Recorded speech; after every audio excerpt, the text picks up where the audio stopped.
I am here, somewhere in the smoke, through the smoke.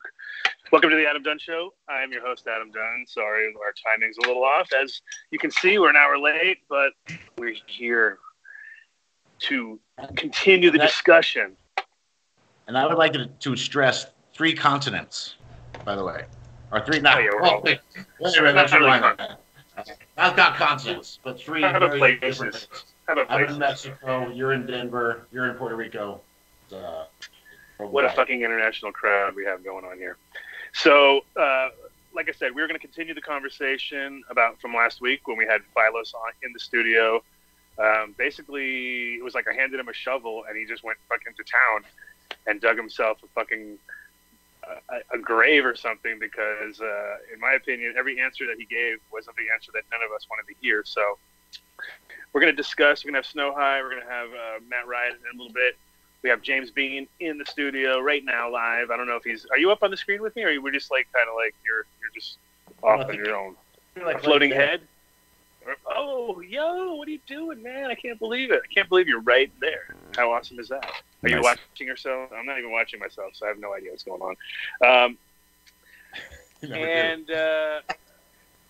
But before we start the show, I was actually going to do a different angle because I was feeling a little bit sick from last week's show. I literally wasn't even sure if I should do a show this week. I felt like, fuck, there's, not a lot of unanswered questions. People are still chatting. I saw Matt Riot's show he put up the other day. I actually liked that quite a lot. So I thought, hey, I called up James. James said, let's do it. Let's put the show together and keep the discussion rolling because, our lifetime's work is sort of out there in the world, and not to be a bunch of whiny little bitches and say they're stealing our shit, et cetera, but the reality is it's not that they're stealing anything, it's that they're just misrepresenting themselves from the beginning. Because on our show we try to bring you the cutting edge, latest, greatest, best things, and most of the time we vet people pretty well. Now with these guys, it wasn't that they're evil by any means. I just think that they have their own. I think that they're looking at this from a much different pace than we are, and they're also looking at it from like they think that they're in our camp already because a bunch of Oregon guys could never do anything bad. But as we all know, it always isn't necessarily the people that are in charge right now. It's what happens if they get bought by somebody else who doesn't give a fuck. That's my opinion on this whole thing. And my thing is, they're either lying to me or they're just extremely fucking naive. And I don't think people with that much money are that naive. So no, I believe you're right. And I think what we could do, though, let's bang out all the sponsors first before we get Matt and everybody on the line, because once we get rolling, I have a feeling this is going to be one of those nonstop discussions. We're limiting it today. We started a little late, so we'll probably be a little shorter than our average 3-hour show. But I feel like this could be a part 2, part 3, part 4, because we're only at the beginning of this idea of people not necessarily owning the rights to your material, but owning the rights to your material. You know what I mean? Like they don't actually physically own anything. But when it comes to the point of you not being able to grow your own strain that you've worked on, that's when it turns into fucking horseshit, basically, in our opinion. So before we get into all that, let's start, and let's not even, we'll end with you, James, because you're right here next to me, so sitting right next to me, literally. I don't know how you're so big compared to me, though. Your head is, how much bigger is he than me on the show? Must be huge, right? No, you guys are about the same size here. I got you guys pretty evened out, I think. Proportional? Oh, nice. So we'll end with you, James, but we will start with New Millennium. New Millennium Nutrients, .com if you want to check them out online. Awesome guys, awesome product, well thought out. It's easy to work with. Produces some very consistent crops. Is great if you're in a situation now where you're dosage and you're doing production. You should look into the guys from New Millennium. Compare their prices. Compare their what they get out of. Super economical, but at the same time produces top shelf material. And again, the guys who are behind it, they're real growers, been in the game for a long time, not trying to blow smoke up your ass literally and sell you shit that you don't need. And again, you can go with the standalone products like their Decision and their Winter Frost and their products that you can just use in conjunction with whatever you're doing already, or grab the whole line and see why they're leading the industry as far as when you look at a lot of places, they may be using House and Gardens and these other brands that are relatively cheap, but when you look at what they get and what they are able to get for that product, and you start looking at what you get and what you're able to get for your product, you make up for it in that right out of the first round. But when you contact them, tell them you want the done deal. I hear that the done deals are starting to catch on, which is good. I'm 100% sure they'll take care of you, though. And if you want to get a free sample, you just contact them at newmillenniumnutrients.com, and they have little sample packs that they can send you to get you on the program.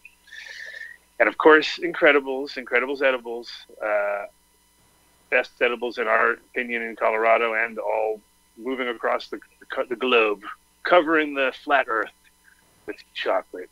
But no, in general, they are most consistent edibles in Colorado. They also have their own in-house incredible extractor. So not only is there cannabis grown by them, but it's extracted by them in their own extractor to be put into their own products. So everything is in-house and proprietary. So you're not getting some rebranded bullshit, which you'll see a lot now as people kind of develop a brand overnight. And we've seen it as bad in Colorado as literally taking like straight out of the package and spraying it with some bullshit and calling that edible. So you get quality every time, and they also have great products like bath bombs and non-edible but super effective products. So check them out at iloveincredibles.com. Go to their store finder, and can't really use a done deal, unfortunately, on this one. This is too big.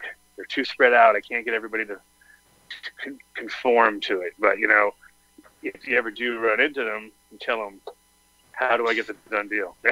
How the hell do I get the done deal? You see them at a show, you see them at a thing. I want the done deal. I keep hearing about this. Next, our buddy Jeremy also is going to be on the show soon, and I tried to get in touch with him this last couple of weeks, and he just got back to me yesterday, and we had a nice conversation where I just knew it was that time of year for him. I can understand he's busy as hell, but he is 100% on board for giving out some done deals and all that. So just get in touch with him at buildasoil.com or 855-877-SOIL. All your IPM products, all your hard-to-find amendments, and soil, of course. So if you want to get your custom soil blend made, he's your man. And again, tell him you want the done deal. Get your extra special service from the guys over at Build a Soil. And speaking of soil, Ron Wallace, Mr. Ron Wallace at wallacewow.com, he contacted me also last week and said people are actually hitting them up left and right now. So he's like, wow, I'm getting a lot of people. I guess, it's finally sinking in. So he's giving done deals. 15%, I know he's giving it. That's his done deal. Plus he throws in a t-shirt. So can't go wrong there. Support him. Small business, awesome product. World Cup, when he wins Guinness Book of World Records multiple times in his pumpkin entries. Now he's moving into the cannabis sphere. So if you want to talk to somebody who understands soil science, that's your guy. Also New England guy. So if you're from New England, you may understand him. Everybody else, you may probably won't. We'll see. And guys over at greenfarms.co, I just saw that JW cut his beard off. It was sad. He's down to a little goatee and a mustache. Must be hard, but he's still the JW we all know, and he still gives great deals. He also is the owner of the grow shop in Louisville, which is Green Farms Feed and Seed. And, of course, Buffalo, which has been on our show many times. He's taken over that product, added that to the quiver. He's got Rasta Worms. And at that grow shop in Louisville, it's almost 90, there's some salt products on the shelf, very few, 90% all organic, and just a great wealth of information there. Also, they have a dispensary, which is a medical dispensary in Colorado Springs. So if you have a medical card in Colorado and you live near the Springs or you're in the area, and you want to get 100% organically grown, no-till. Now they're on like the third or fourth round. Things are really dialed in. It's awesome. They have all that on the menu, so you can check them out at greenfarms.co and look at the website and go where they're at. And are we down to James already? No, we're not down to James. Treasure James, or one more. Is James and Illuminar? Oh, Illuminar! Jesus Christ! Well, Illuminar, we're gonna wait. We'll wait. Like, gonna get a confirmation. Yeah, because we're gonna do that a little bit later in the show. We'll do the giveaway like at the end of the show. So, okay. So now we'll mention them. But we're gonna get them on the show, do the giveaway. That'll be the climax of the show. So we'll see. Okay. But what we will do is talk about, before we talk about James and his incredible company, we'll mention Treasure in Barcelona. If you're in Barcelona and you happen to be there right now, listening to this show, you're like, where do I go? You look on, just get out your phone and you look up Treasure, Tresor, and that's a guaranteed done deal right there in the heart of Barcelona. You'll feel so empowered when you roll through the door. They've got a beautiful selection of cannabis and hash, super cool staff, great spot. And PD will be there with open arms, and he will say, oh my God, Adam's ruining me.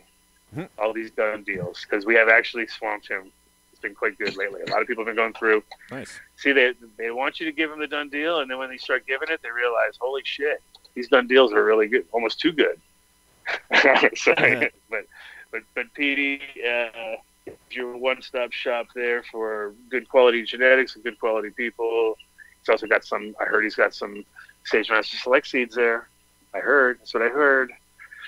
And speaking of Sage Master Select and speaking of seeds, we've got our final, before our final, our main sponsor, before our other main sponsor. See how we have like multiple everything? We have the backup main sponsor in case the other main sponsor just completely flakes out on us. But no way, main sponsors, that's what they don't do. They don't flake out. And James has not flaked out. He's been rocking with us for years, literally years now. And one of the most trusted seed banks. That's a big thing in the industry. That's what the whole thing's about. It's all about trust, because you're giving people genetics that are important, and they're giving you hard-earned cash, bro. But actually, it's such a good deal. I don't even know. It's like, are you even getting the hard-earned cash? Maybe it's just some flicks. Nothing. Stuff's cheap. I'm getting some cheap deals lately. Yeah. Well, we're just quality. Tell us, James. Hey, James. Well, the website's had some issues as of recently. We'll get that back on track. Our current host kicked us off twice. We tried to get a Canadian company, and they kicked us off. And so they just How many times have you been kicked off? Of everything. I mean, it's amazing. You are literally. If we didn't tell on each other, shit would be fine, But everybody wants to tell on each other, and so it's hard for me to hide when everybody keeps pointing the finger at me. So, but now we're going through. We're having a whole entire new build. So that new website will come in 2 months, and it's awesome. And it's the guys who built an EA Sports game website are actually building it. So it's quite a chunk of change, but it should be everything and then some. Have all your account info, everything, ticker tape, little thing cuts off, daily flash sales, all kinds of cool shit. Nice, dude. But right now this month this is one that is pretty secure, so you have a good feeling that it'll be there for a while and there won't be any issues. Correct. Yeah, it's definitely secure. We've got fired an entire security team to make sure of that. We've even started. We're currently processing through Mexico, which is because no United States banks will fucking take cannabis money, and so except for this new company which we just signed up for recently is called Zudaka. And so right now one of the big specials are, if you pay using Zudaka, I'll give you a free 10-pack of Obsolete, which nice. is a pretty damn good deal. And the way Zudaka works is this: they have a virtual card system, and so you would preload this card with your money, and so your bank would see that you preloaded the card to Zudaka, and that's all they see. Then you take that card number, whatever it is, and then you can go buy things with different companies that are with them. We've got a lot of cannabis companies then use the card number to buy those seeds or allegedly buy that gear from my website, allegedly. And that way, the credit card company never sees my website or what you bought. They just see a preload onto a card. And then, so there's no issues with your banks. It's all domestic. It's much better. And so we'd like people to switch over using that. Understand it's new. It's basically the green friendly version of PayPal, except they don't steal your money. So everybody who signs up for that right now gets a free 10-pack of Obsolete, which is pretty awesome. Shout out to Obs, he's back. Finally got him to come back out of hiding. You can follow him on Instagram under the Wizard of Obs. He's got some fire.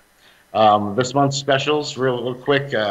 We've got a grab bag, tier 1, $30. So that's a 5-pack, and it's going to be a random 5-pack. Any one of my 5-packs. It could be Sage Master, could be TH Seeds, could be Homegrown, could be La Plata, could be Swamp Donkey. Anybody, it could be a serious 5-pack. It's just a random 5-pack. Tier 2 bag is just 2 5-packs. So those are normally $48 a piece. We're doing them 2 for $60. So tier 2 is 2 5-packs. So that's a really good deal. Plus, sign up for Zudaka, you're getting. So damn. So if you got a tier 2 grab bag, you get two 5-packs, which is 10 seeds for $60. Pay through it for Zudaka and get another 10-pack of Obsolete. So that's 20 seeds for $60. So that's a pretty decent deal right there. I just noticed. So yeah, do that. And other than that, yeah, this is just a real important thing. I know that I watched the Philos episode last week. I didn't want to call in because I didn't want to be associated in any sort of way with those guys. Or I'm not even on the same channel or tube or program. I listened to them painfully as they just spewed the propaganda bullshit that we've all kind of known was happening. When I first questioned them, I said, hey, I'm a business guy. I look at what you're doing, and $7 for a female pest it doesn't cover the overhead of this thing. What are you doing with that? Where's it going? They didn't have the right answers, and so I, of course, said we're done with them. We associate with them, and we stopped since. And I know that, I was going to just break it down section by section from what all the bullshit he said last week, but I figured I'd call the breeders because those are the guys who were really affected. Those are the guys that have been lied to. I know that Mowgli said that he's got deals and licensing and registrations and all these things with all these breeders. And of course, if I asked him who, and I've tagged him on the thing, so he's welcome to join me.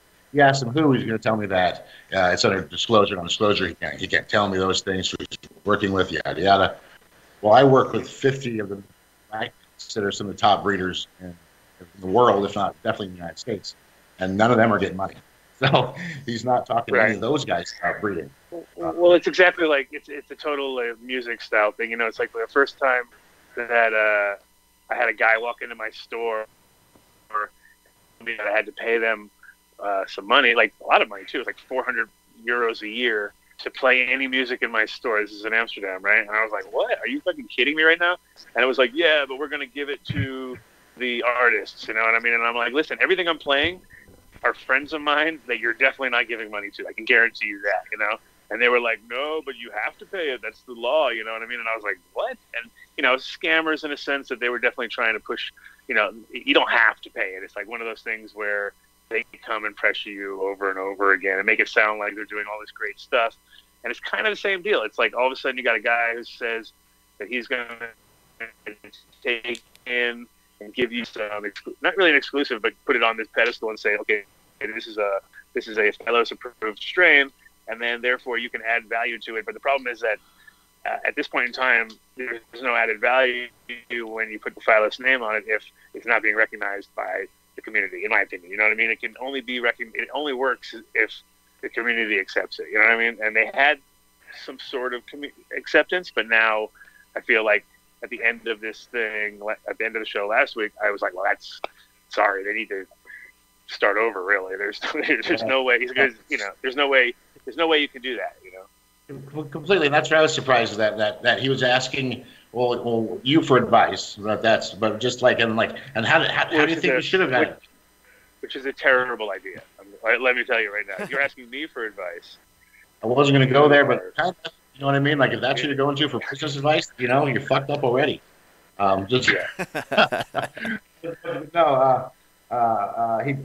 asked, we never expected this kind of blowback, and I was like, what the fuck? And when I first saw it, I was like, I immediately was upset. So I was like, okay, so if you're this stupid to come out and tell people you're doing a breeding program, you either already have everything that you need, or you're never, and you know how that you're not going to get anything else. But you've got to know that by coming out and saying that shit, you get cut off. Yeah. And they didn't expect it.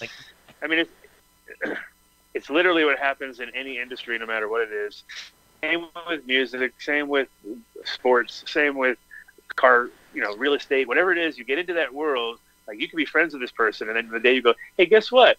I'm going to do the same thing you're going to do. You know what I mean? And you're like, really? And then if that person was prodding you for information before and telling you that they're not going to use it, well, that's and you would never expect that every door would get slammed in your face, right? And that doesn't matter what industry it is.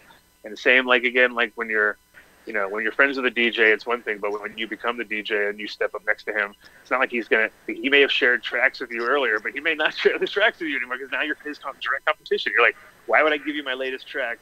But now I know you're not just sitting in your room playing it, but you're actually going to go get paid for it with the music that I'm handing you. You know what I mean? This is very similar. Yeah, it's pure fuckery, and it's really bad for the industry. And then the scary thing is, like I said, if they we have a new caller on too. Oh, a new caller. Hello. Welcome. Hello. Who we got? This is Mr. Riot. Yep. It is me. Yep. How you guys doing? Good. Welcome to the show. So we're here to talk about how awesome Phylos is, right? I watched your. Well, of course. Yes. Of course we are. Yeah. So I'm just saying, there's maybe first we have 4 people in 4 different locations, all flowing on the Dunn Show. Just pointing that out. That's awesome. Well, it's just one of those things where, again, I think you've probably noted, and everybody else, that when they came on my show 2 years ago, we kind of all were thinking, well, this is going to be great because we can actually, plant our fucking flag and say we did this and sort of put yourself in a position. But I think a lot of us also saw that there was a lot of inconsistencies within the testing itself. Like I literally sent in tests to them. I only did 4 in the end because what I did was send them 10 and really only had 6 of them, and doubled up and did all these little red herrings and kind of failed on every one of those points. You know what I mean? Where it was like things that were 100% related were not coming up related on the fucking thing. So I don't know if you had the same or if you had even entered it. Did you even give them anything then? They tried, man. The first time, my first encounter with Phylos, I had seen a few flaws in what they were doing. I noticed that the just data that was up there, the matrilineal and patrilineal data about what should have been related and what should be identical and what shouldn't be, it was all confusing. It didn't ring true. So I made a point about that on my Instagram, and of course Ben called me up within minutes. Dude called me up. Hey, let me give you some free Phylos testing kits. This and that, and yeah, if you don't trust us, you can ask the Open Cannabis Project. They'll vouch for us, and they're anti-trademark. So I had that conversation, and I left feeling like, well, I didn't get a lot of answers, but maybe this Open Cannabis Project thing is legit, and if they're vouching for them, maybe this is something I'm just being too suspicious about. Well, I talked to Open Cannabis Project, and again, it was super unprofessional. They didn't. The person Beth didn't know a damn thing about what she was talking about, and then I started doing research, and that's where it all came tumbling down. So no, I didn't submit anything. Right, but you probably saw the same thing that I saw too, where there'd be outliers that obviously there's going to be wrong names and things like that, but then there'd be just kind of obviously flawed things where people were. I mean, I was getting, because I had multiple people sending in exact copies and landing in different spots. You know what I mean? We're talking like there's no.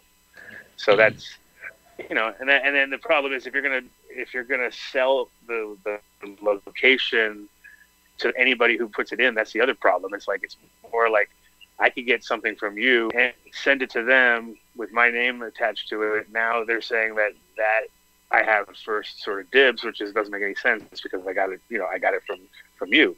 So then I'm cock blocking you. So people can. The more people that send in, the more things. It's almost like .com.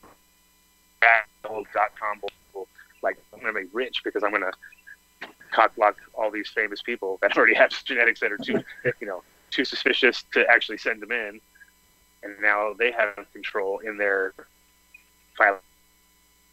world, which I don't know. There's a few major flaws there, 100%. So tell me what did you find out when you went digging? So, I had on Kevin, I think his last name is McKernan. I don't know how to pronounce it, but from Medicinal Genomics yesterday. Now, Medicinal Genomics, in all fairness, they are a direct competitor of Phylos, and I don't know much about them, but I wanted to have them on because, one, I wanted to see if they would come on, knowing full well that, Phylos and me are not on good terms, but I'm also not necessarily a very trusting person inherently, and I'm going to throw hard questions at people if I can, and with this kind of data, I'm not even that well versed in it, so a lot of it was left up in the air. In my opinion, I'd like to have him back on again, and he seems available for that. But I had him on and asked some questions because I do know he understands the DNA, what's being sequenced, what they can tell you, and what they can't tell you. And with the data that Phylos is giving everyone on those little charts, all that is how heterozygous or not heterozygous the plant is, or heterozygous or homozygous the plant is. It's not based on direct familial relation, any of it. It's based on variants in genotypes and phenotypes. Variants being the key word. So they're comparing stuff not quite by is this directly related matrilineal or patrilineally. It's based on does this have the same amount of variance as this clone. And we all know crowdsourcing clones isn't the best idea because a lot of the best clones in the world are held by very few. But because of that, there are a lot of fake or renamed clones put out in place of it. You'll often in cannabis you'll find more fakes than you will of the real thing. So they're doing it kind of backwards with that. In the digging that I did yesterday after. Oh, go ahead. No. Go ahead. You're coming on something juicy here. Give it to me. I was just gonna say okay. Yeah, keep going. Sorry. I thought you said I was juicy. I have the juicy stuff. No, I don't. Go ahead. Okay, so I had McKernan on, and he had some very interesting stuff. People can go watch it on YouTube, or it's up on YouTube if you want to see it and recap it. But that wasn't the real info. After the show, I had someone that is very, I'll leave it kind of generic, but let's just say they have very good data about what Phylos is doing and the bigger picture. My biggest question has been, they knew that they were going to get backlash once they announced breeding. They promised to me on that phone call, they promised to a lot of other breeders face-to-face and on the phone that they would never breed and they would never open a tissue culture lab. They have now done both, and they knew they were going to get backlash for it. So what was the gain? What's to be gained from all this, right? Like that's really what we should be asking. Why were you willing to do that? Why were you willing to take this big hit? Well, I think it's because if they did try to do what I had suggested to them, which was to open up a completely new entity, that there's no, and that's not worth all. They're trying to get the value of all of the data they have, the name that they have, and the fact that they've already been public about what they're doing, and probably thought that it's worth the risk to get bought up eventually by somebody worth $500 million or something. And you're onto something seriously hot there, Adam. That would be a good idea. But they had a partner. Zoinks. Yeah. Zoinks. Zoinks. Tell me. Carry on, Riot. Yes, carry on, Mr. Riot. Okay, so so the person gave me a few names to start pulling on some threads. He said one of them was GW Int. Now, we all know GW Pharma, right? I mean, we know that Sam and Rob were a part of that at one time. They say they're not anymore. That's fine. But there's a company right now buying up dispensaries left and right. The past 6 months, I think they bought 30 in Portland, Oregon. GW Ind, also known as Proof Cultivar. If you go to the GW-Ind website, it has Proof Cultivar's logo up, which is an announced partner of Phylos. So that's a little suspicious. Groundworks, they call themselves, GW.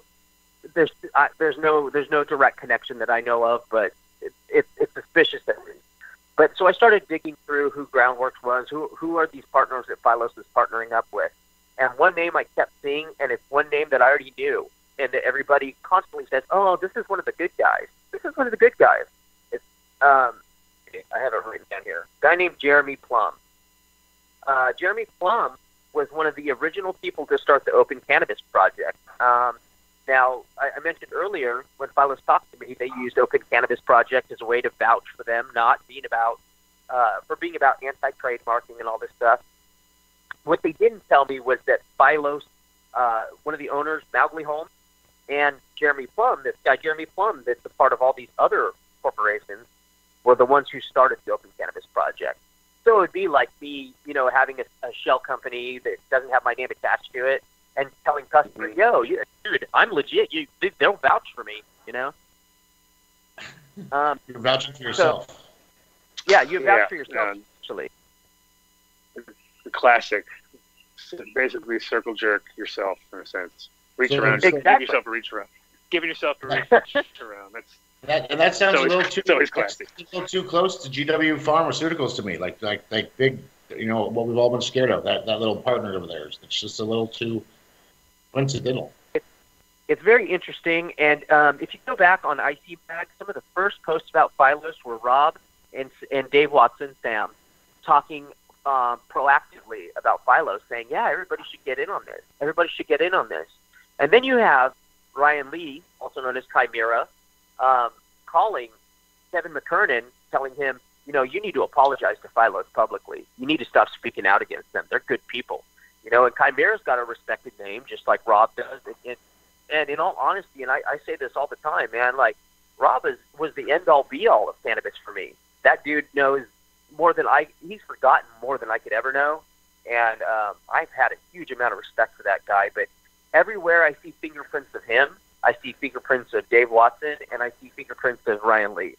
And it's all bad when you start looking up their patenting habit. It's all personal gain, nothing to do with the overall medical benefits of this plant. With that said, Dave Watson and Rob have done more for this plant as far as research than anyone else. So it's a double-edged sword with those two. But in this case, they have their thumbprints all over Phylos. Rob's still on the board of Phylos. I know he's your good friend, Adam, and that's honestly when I heard the show last week, that was my main concern. Like, I was like, wow, is it going to be softballs? Because you have a vested interest in your friend, right?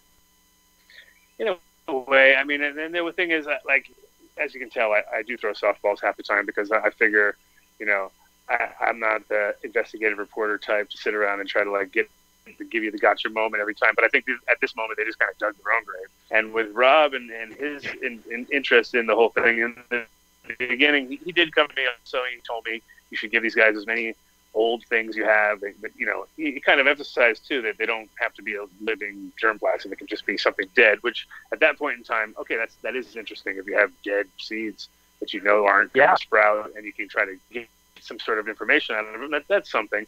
So I 100%, was interested, but in my laziness and super lazy assness, I never gave him nothing except some land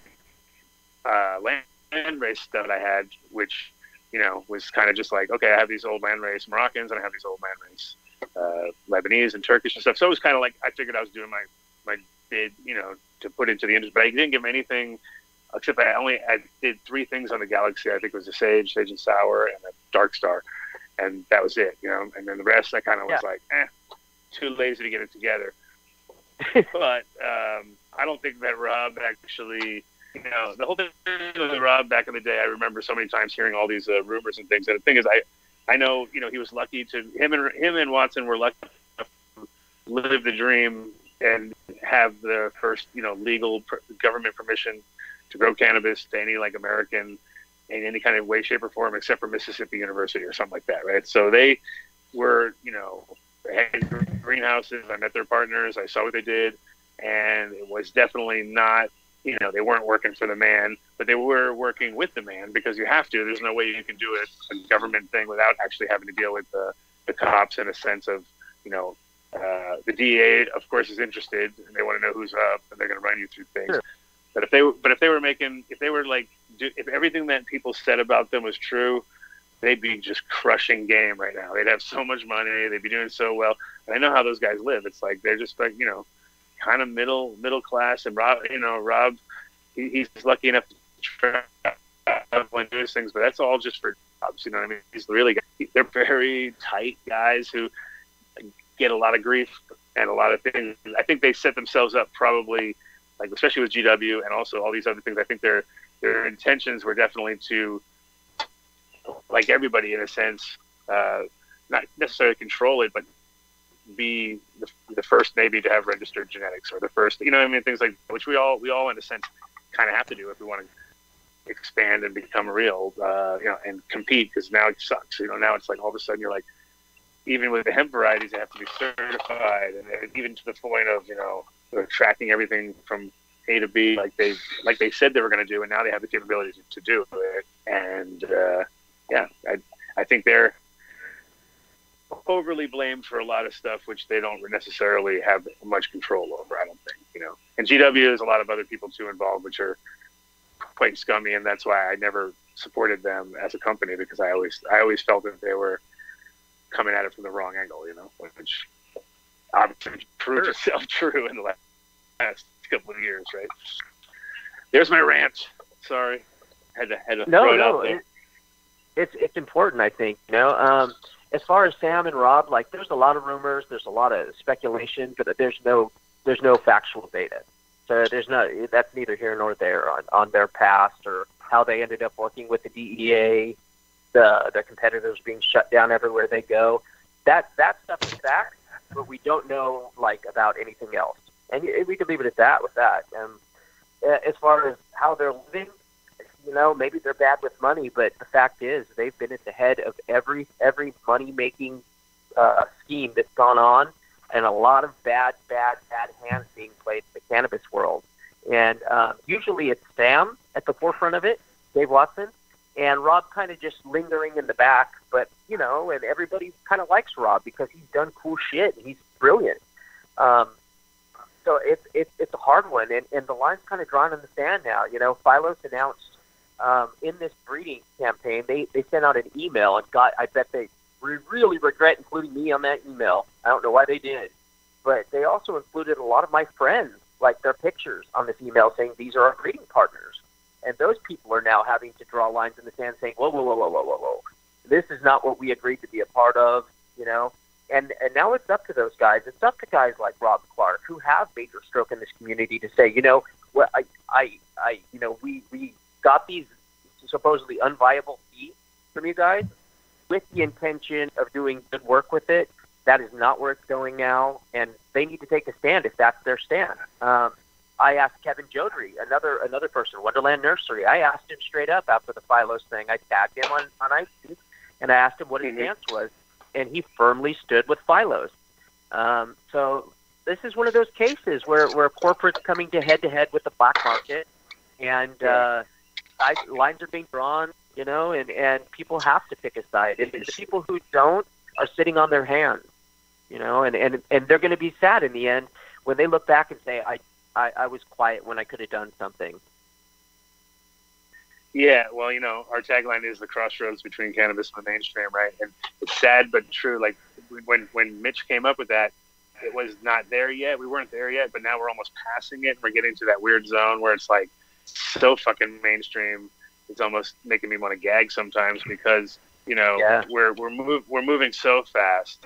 And there's a fucking Taco Bell CBD burger. Are you kidding me? A CBD burger at fucking Jack in the Box? You just said Taco Bell and Jack in the Box. I think it was actually Carl's Jr. There's one of them. Regardless, there's a CBD fucking burger. That's way too mainstream. That's over the top. That's like and we're not and at the same time we've all dreamt of it from the time we were fucking smoking weed, like imagine if you could buy it in the store, imagine if you could just and we dreamt that it was going to be great, and now we're there and we're all a little bit like pissed off because just like our favorite band getting popular, all of a sudden it's like, fuck, now they're popular, these guys suck. You know what I mean? And their music is probably better than it was in the beginning, but it's just because you don't want to deal with be part of the crowd, you know. So now what do we do, guys? I don't know. We have to come up with something new. No, but it feels like it's encroaching like that, where it gets weirder and weirder. And when people, when just the thought of somebody taking your genetics, categorizing them, and then selling them, and even if it's just a profile of it or a you know, something along those lines, where technically somebody can't steal it, just the fact that they have your info that you probably took forever to have. You probably grew that thing for 10 years before you ever got any info on it, and finally all of a sudden you're like, oh shit, now everyone's just going after what I did, you know. And that's the part I think that pisses off a lot of growers, you know. And I will be fair, Phylos from the beginning in their terms of service, it says, and I quote, by using Phylos' products and services, each customer grants Phylos the right to use, improve, copy, distribute, analyze, and keyword here, transform the genetic data generated from each test. That data is money to them. Now, they keep saying that they're open source. They use that word repeatedly, because they know it rings in people's heads like open source, like software, free for everyone to use. But that's not necessarily 2 years. It's been 2 years since they published any full data from any of their plants. So they're sitting on this for 2 years. And during these years, they have the right to sell it. And they're trying, and allegedly they took the data to Scott's Monsanto's, and Scott said, this data is completely incorrect. It's spitting out all kinds of errors, and we don't want it. We can do a better job than you're doing. So Plan B was enacted. And Plan B was almost as early as Plan A. We were given a PDF presentation from Phylos from 2015, early 2016, somewhere in there. It was a PDF presentation, and they came on Canon Today's Instagram live feed, and they were answering questions, and they admitted that this PDF is completely real. But in this PDF, it states that their very first goal was to fucking breed. So, but this PDF was only given to investors. It wasn't given to the cannabis community. So they were outright lying.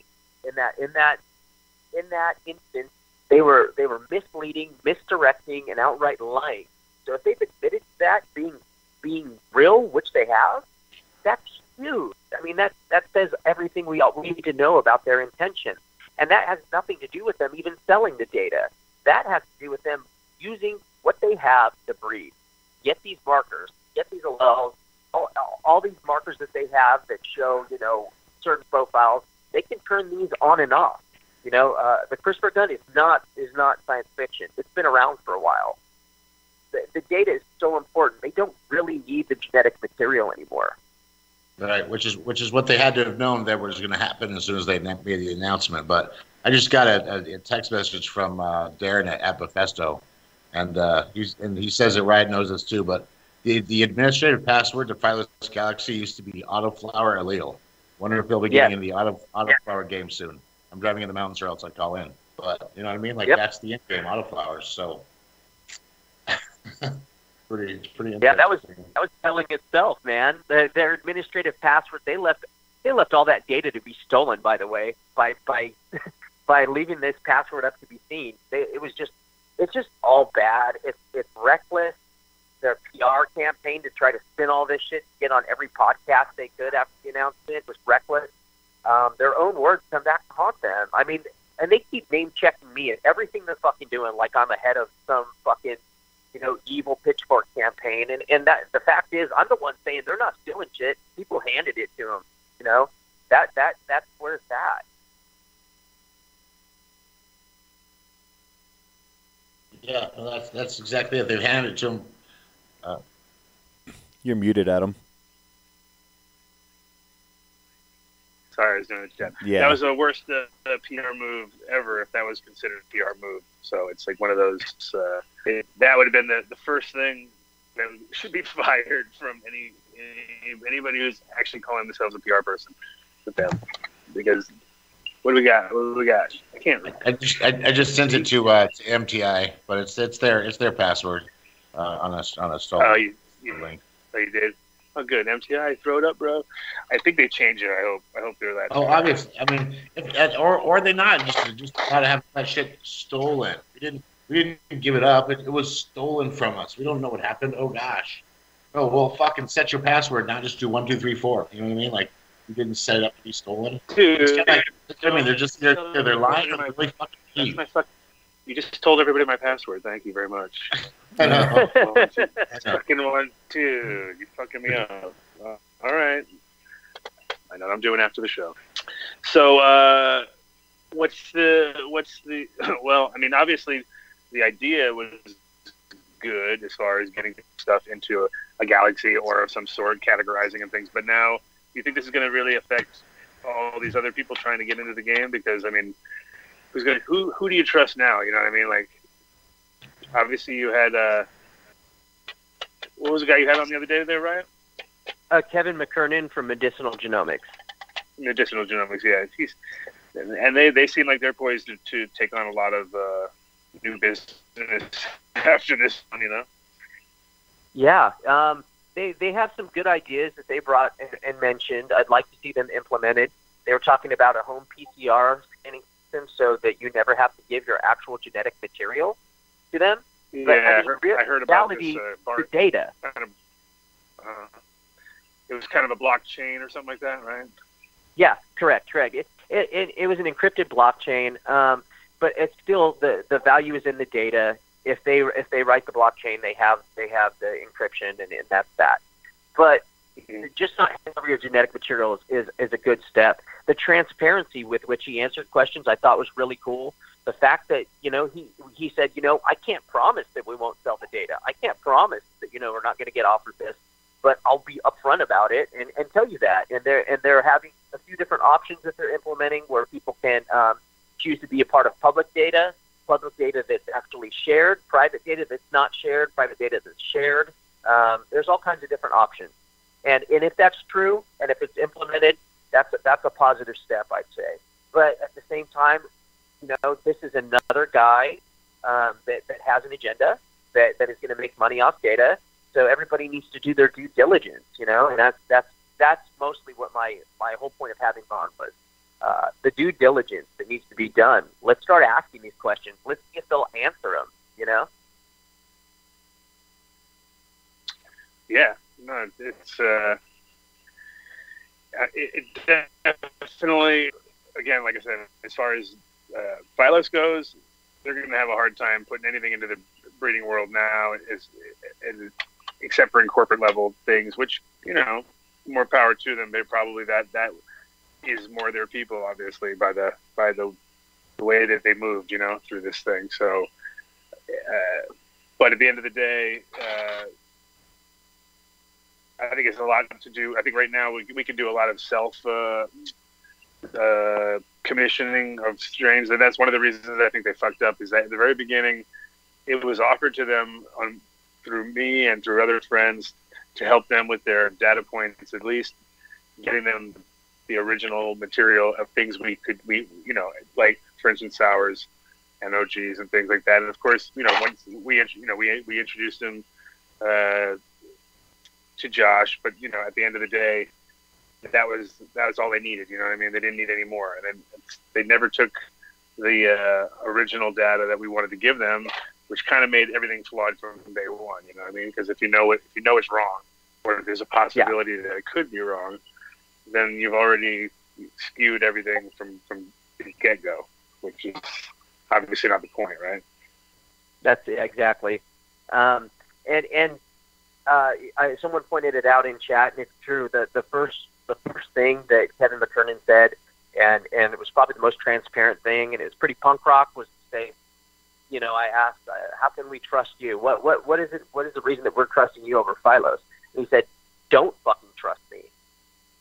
That's about as transparent as you can get, and I did appreciate that. Right.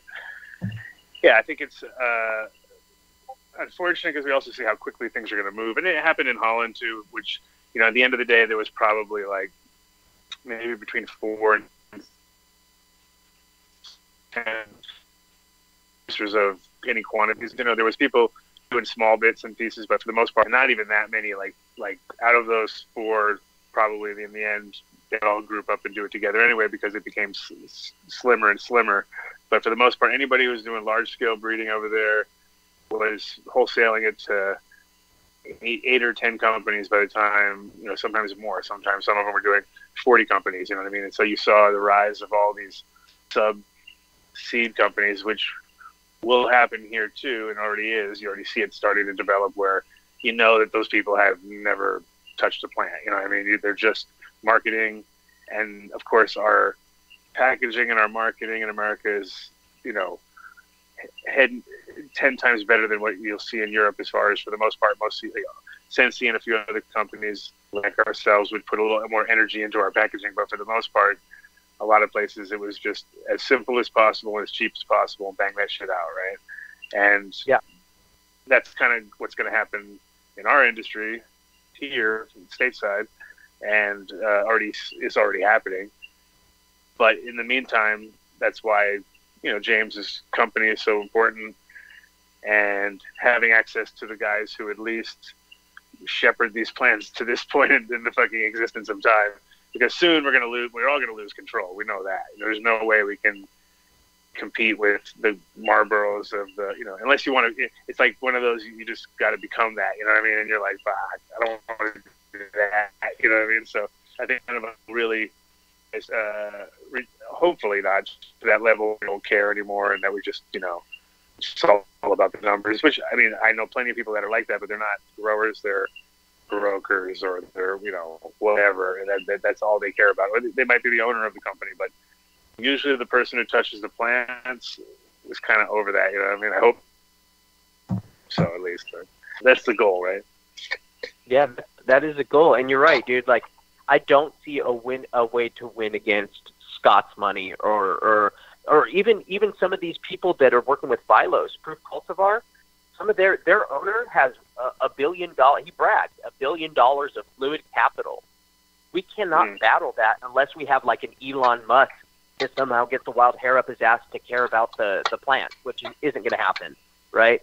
So, but we can win small battles. I think we can win small battles, and I think that in my heart, I truly believe the way we fight back is return to our roots. Black market fights back. They didn't beat us the first time when Reagan came after everyone, and they're not going to beat us this time. They can't get rid of the black market. Sure, and that's the thing that's like, as it gets more and more legal, it's like almost like to the point where it strengthens the black market in the sense that people are now more chill about the smell of weed. They're more chill about somebody, puffing on somewhere. It's not a big deal. And at the same time, you can't pay $65 for an eighth at one place. You know what I mean? And you're like, holy shit! And it's all this packaging and crazy. And then you look at the black market, and we're actually like more eco-friendly. Right? We use less packaging. Yeah. Here's a fucking baggie. Now go home and smoke some weed, right? So we may give them a fucking. We may give them a jar if we're feeling nice, you know what I mean? But for the most part, it's fucking baggies or block or a vacuum bag or something like that. And at the same time, when you go to fucking buy $65 eighth or some bullshit or like a $400 ounce, you get like all this shit that you get home with, and you're just like, what the fuck are we gonna do with this bullshit? And I hate it. So for me, it's like I don't buy weed at dispensaries. The only time I ever see the packaging is during shows and whatever, maybe but when I go to my friends' houses, they're just like, my God, look at this place. It's like 8,000, medicine bottles that all had one bud in them or something. You know what I mean? It's literally some bullshit. I hate that. For me, that's like the biggest pet peeve in the industry. And it's like where you can right away see where the people are coming from usually. Like if they're just all gold and boiled out and super douchey packaging, you're like, oh my God, this weed is going to suck, And if it's just honest and smart and recyclable, then it's going to be probably fire, right? Because those people are conscious in the long run. And so I don't know. Anyway, I hate the fact that the people that are in charge of testing and telling people what's what feel that they're going to, make money on just people all of a sudden, having their Phylos approved strain that they put into the Galaxy, and again, like I said earlier, maybe they didn't even maybe it wasn't theirs, but they put it in the Galaxy, and then they paid them a bunch of money, and then everybody knows it's original, but again, at the end of the day, it's very it doesn't mean shit if we as growers all just say, well, that's bullshit, which we have that power. And at this point in time, I feel like I've seen enough mistakes, you've seen enough mistakes, other people have seen enough mistakes to say, yeah, this is a flawed thing anyway to begin with. So actually the Galaxy's almost dog shit, basically. You know what I mean? It doesn't really mean anything. So, you know, I feel like at this point, if you're going to start breeding, you're stuck in 2019. I'm sorry, we'll never progress forward, because at this point, you're pretty much, you know, you're starting at any. It's like if you went around and stole everybody's cuts and then started growing, you may open up your dispensary in the same town as you just stole cuts off of every major grower, and then opened up a dispensary and was like, oops, sorry, you know what I mean? And then named them all after yourself or whatever, or, you know, had someone else come in and pay some other guy to name them whatever they wanted, you know, and it has that feeling from the get-go. So it's definitely a hard pill to swallow. You know, there's 199 people watching right now, and that's 199 people that are trying to get educated about this. And that I'm not an optimistic person. People that know me know I'm a fucking horrible pessimist. I'm kind of a grump, but I can be really optimistic that many people care enough about this topic to come in and watch this live. So that's fucking rad. Yeah, and I think it's partially because you know, a lot of the people that listen to the show are. Where am I getting the echo from? I don't know.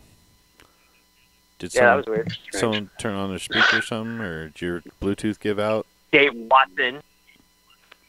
No, my Bluetooth didn't blink. No, okay. Yeah. It's good now. It's back yeah. to normal now. It's okay. All right. We're normal. We're normal-ish. Don't know where I was, of course. Totally lost track of everything I was saying. Stoner. Of course, bro. Of course. No, I was going to say that we as like you're saying, all the people listening to the show, you know, I think most of the people that listen to the show are in the industry or know somebody or are close enough to the industry that they know they smell bullshit when they smell bullshit, and they also smell, you know, corporate bullshit mostly, because that's what's coming around lately. That's the latest kind of bullshit that we're having to deal with. Yeah, and, absolutely. In the sense, when I asked him about Syngenta and the companies that I would hope that he would say no, he said yes, and he said he would, you know, sort of not say no. You know what I mean? It was just like, no, that's not the answer I want to hear. You know what I mean? So. I mean, right away, it's like red flags all over the place, and I think if we just where did that come from? Telling you. Is that you, James? Yeah. It is, James? It's me sometimes, and when I unmute my mic, it started doing it, so I'll mute my mic and it'll stop. Okay. Oh, my God. Fucking James. Fuck. But yeah, we can do our own self-preservation just like we used to do with our own self-regulation when it came to like people who would slang shitty weed. You know what I mean? If somebody had bad weed and they were trying to sell it, and you were, as a grower and a guy who, you know, gave weed to other people, your point of thing would be like, yeah, that shit swag, and you tell your friends, and then slowly you'd close them out. You know what I mean? At a certain point, you wouldn't even be allowed to get good weed anymore, just because we all kind of. If you're trying to sell shitty weed to people, you know, and fuck people over, you're out, you know. And we kind of self-regulated each other, and now that's all gone because everything's internet, everything's mail order, everybody's connected to somebody very easily, either through internet, which people are crazy. They'll just, I got 100-pack, and people are like, okay, you know, like, really, you get 100 packs through fucking Facebook or something, you know. But people are doing it. You know, you've seen it, I'm sure, yourself. Oh yeah. So people are getting real stupid, and I think hemp's going to make it even worse, because now you got tens of thousands, if not hundreds of thousands of kilos moving across state lines in trucks and in, with COAs and cops wasting tons of money. And there's just going to be a lot of this shit going down in the next few years. And I think we'll be legal by next year, by 2020. I think we will be close enough to legal to a vote is made and people make a decision. And I can't see it not passing, So that's kind of my prediction. But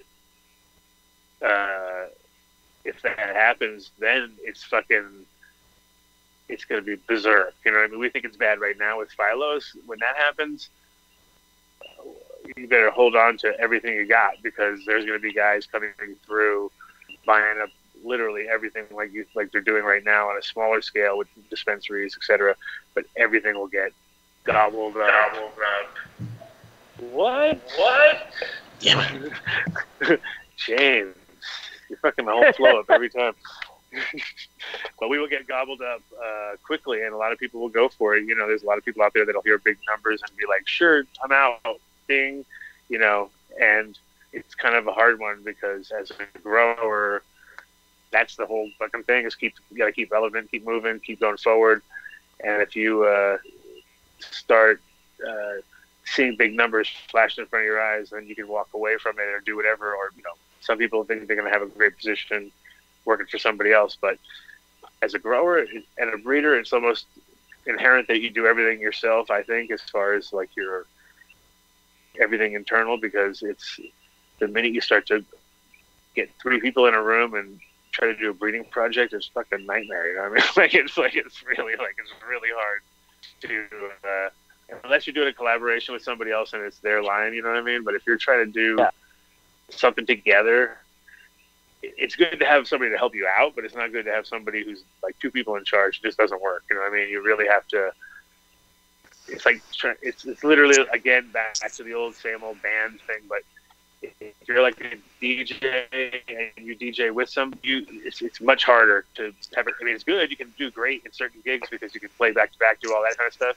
But you a lot of times get paid like one DJ, because now they're like, fuck you, you're a team now, you know what I mean? And all of a sudden you're like, shit, I can go on my own and make more money on my own, and I'm actually all the talent. And literally you're like the same talent trying to like fucking do the same thing, which is not necessarily the greatest thing. And if you have a grower and a business guy who keeps the shit rolling, that's a different story. But when you actually have 2 growers trying to work together, it's hard, you know what I mean? Unless you're both getting paid and do it by somebody else, then it's fine. But if you're actually like the bosses, that's super hard. So I think breeders in a way, it's much easier to do it as a solo gig, and you know that there's no confrontation within inside, hopefully, of what they're really trying to achieve.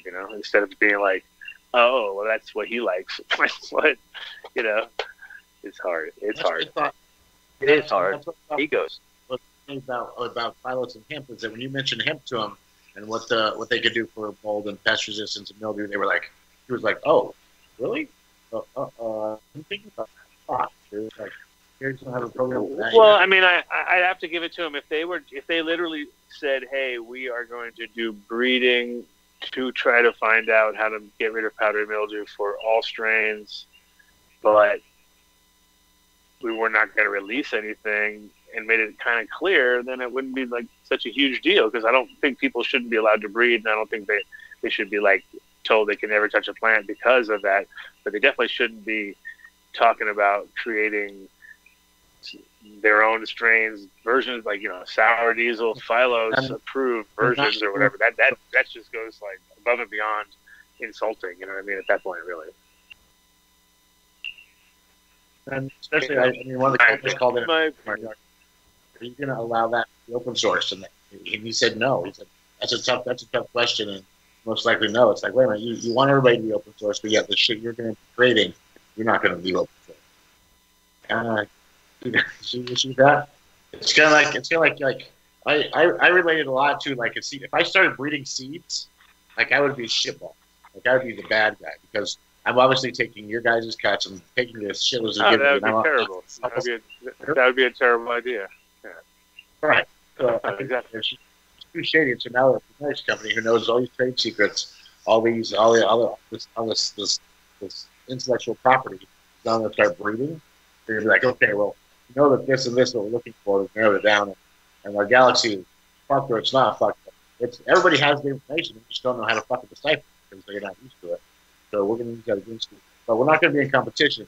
But we're going to sell in the same market. We're going to sell your shit. But we're not going to be in competition. Well, the best part is that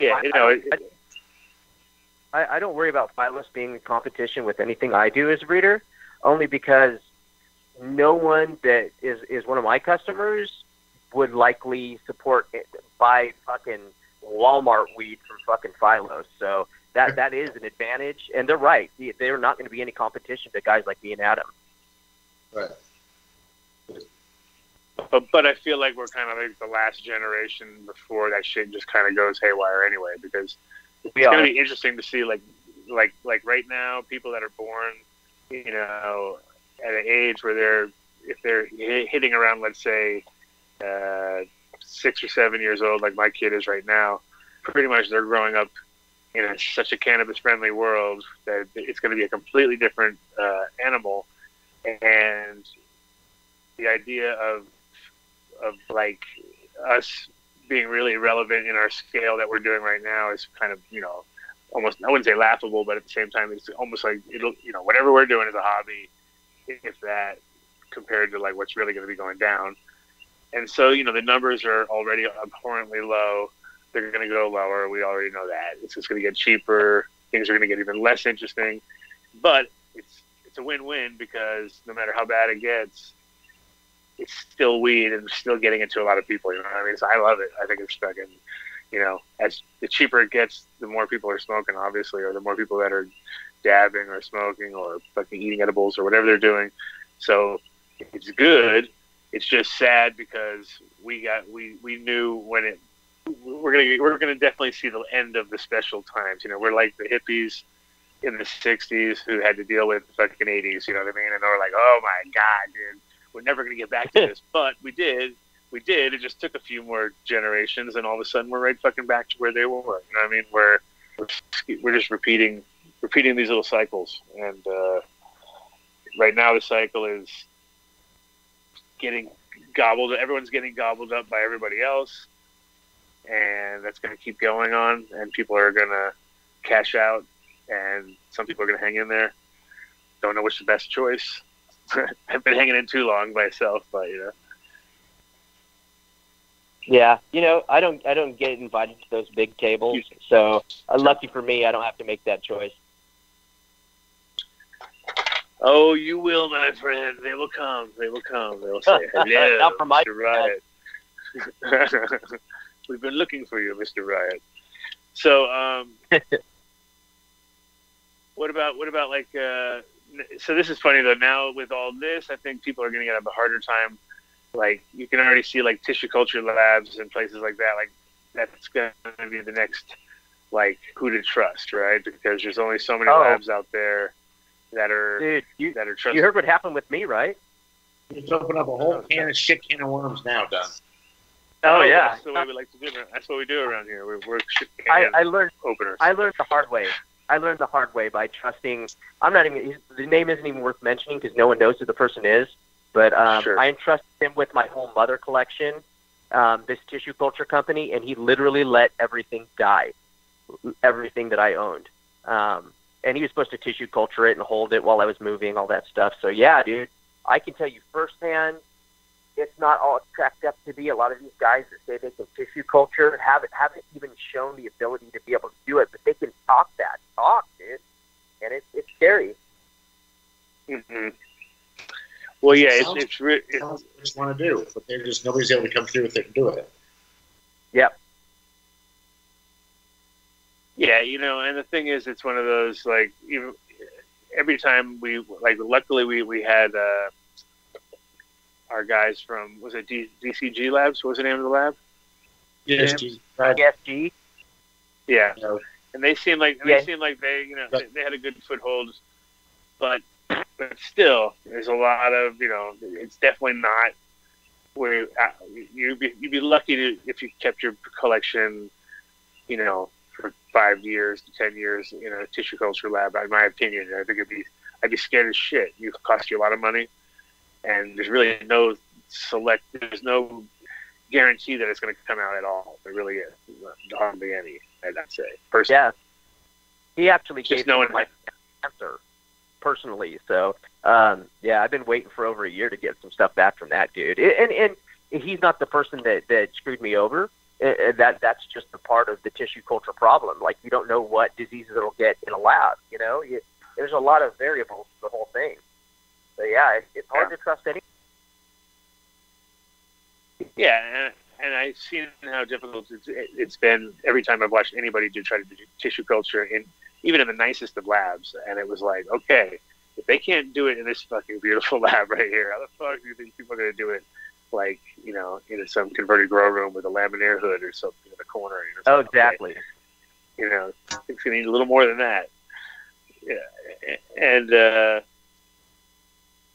so again, it's one of those, like, I think people are going to start rethinking the idea of, because a lot of dreaming going on in that world when it came to large scale clone operations for hemp, you know, where people are talking like 50 million plants, you know what I mean? And like 50 million, you know, you know how hard it is to make 50 million clones, you know? And so yeah, there's going to be some interesting times coming up, that's for sure. Yeah, and my main thing, like I said, I just wanted to come on and make sure that everybody knew that it was just, such bullshit last we haven't. week.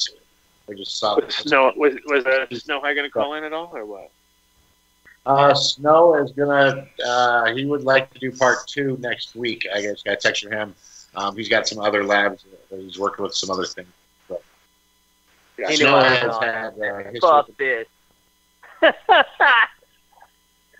couldn't hang. What? Yeah. Snow High couldn't hang. But he was also one of the first guys to give me paperwork and was like, hey, he's like, you know, I'm not going to tell you if I was good or bad. He's like, well, I'll just send you some documents and you can make your own decision. And he sent me some documents, some articles. So read them over. You have them? Wow, this is pretty fucking sketchy. So, you know, that's been a weird thing for me as a bank, is that half of my guys have been like, oh yeah, Pilos is cool. We submitted things to them. We're doing this and we're giving them that. And then the other half of my guys are like, fuck no, like, I'm not giving them anything. I'm staying away from them. I haven't submitted anything to them. And I won't. I'm not going to give them any pieces of the puzzle that they don't already have. So you know, they came it out to do a conjunction with the Stanford Leaf Tech. You could sell all their sleep packs and make it easier for them. I was just like, no, it doesn't make sense to me. Like, you've got all this data, and then you're just going to use that part of it. You want to take that's the end game? Like, it doesn't make sense. So, thankfully, you dodged that bullet. It doesn't make sense. Well, like I said, they kind of dug their own. They kind of dug their own hole on this one. And I want to be real clear too. Again, no one needs to believe anything I say. And most of what I'm saying is just mirroring what Pilos has already said and just repeating it. However, look up the names that I said. Look it all up yourself. Do the research. It's there, man, and it's not even hidden. That's the most fucked part. Like their tissue culture lab that's supposedly supposed to be a conspiracy theory, they made an announcement in a business journal about that with Conception Nurseries. So that exists. It's real. They'll lie to you because they think you're stupid and you're a bunch of stoners and that's all we are. But they're there. And they don't think we read business journals. They don't think we're smart enough to look this shit up. So go look it up. I implore everyone not to just fucking take me at face value. Go look it up. It's there.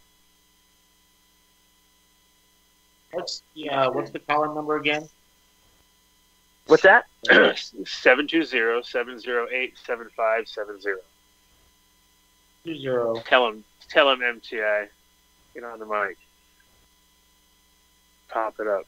Pop it up there on the I screen. never remember the number, so I have to look it up. Sorry. Oh my God! What? Come on, that should be tattooed on your inner lip. I Yeah, you're the know. one that Flip can't it upside down. All right, it's 720-310-8237. Go ahead, give us a call. That's it.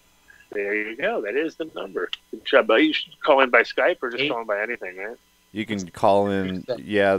8237, it's TADS, my friend. It's TADS. TADS. Now it makes more sense. Yeah, I was surprised that we didn't have more callers calling in on the actual day of the Phyllis thing because, you know, I was kind of hoping there was going to be a few more Matt Riots out there that were going to come in and just blaze them up. And I was like, come on, somebody. But it was interesting to see. Like I said, every time that somebody asked a question, they kind of answered it in the direction that I thought was the exact opposite of the one I would have went. You know what I mean? So it was like, wow, they zigged when they should have zagged, and then they zagged when they should have zigged. And yeah, it's but what can you do, right? So what do you got on the horizon now, Matt? I'm going back, and since I lost a lot of my mothers, like I was talking about, I'm going back and reworking some lines, like the typical old Blueberry work, old Blue Sativa work, bringing back some P91 stuff, and yeah, shit like that. You know, just sticking to the old shit, trying to get away from any of the cookies shit. It had its day, but now it's all kind of just everywhere, everything, inbred to shit. So trying to keep it unique. It is what it is, though. Not everything I make is for the popular market. So, yeah.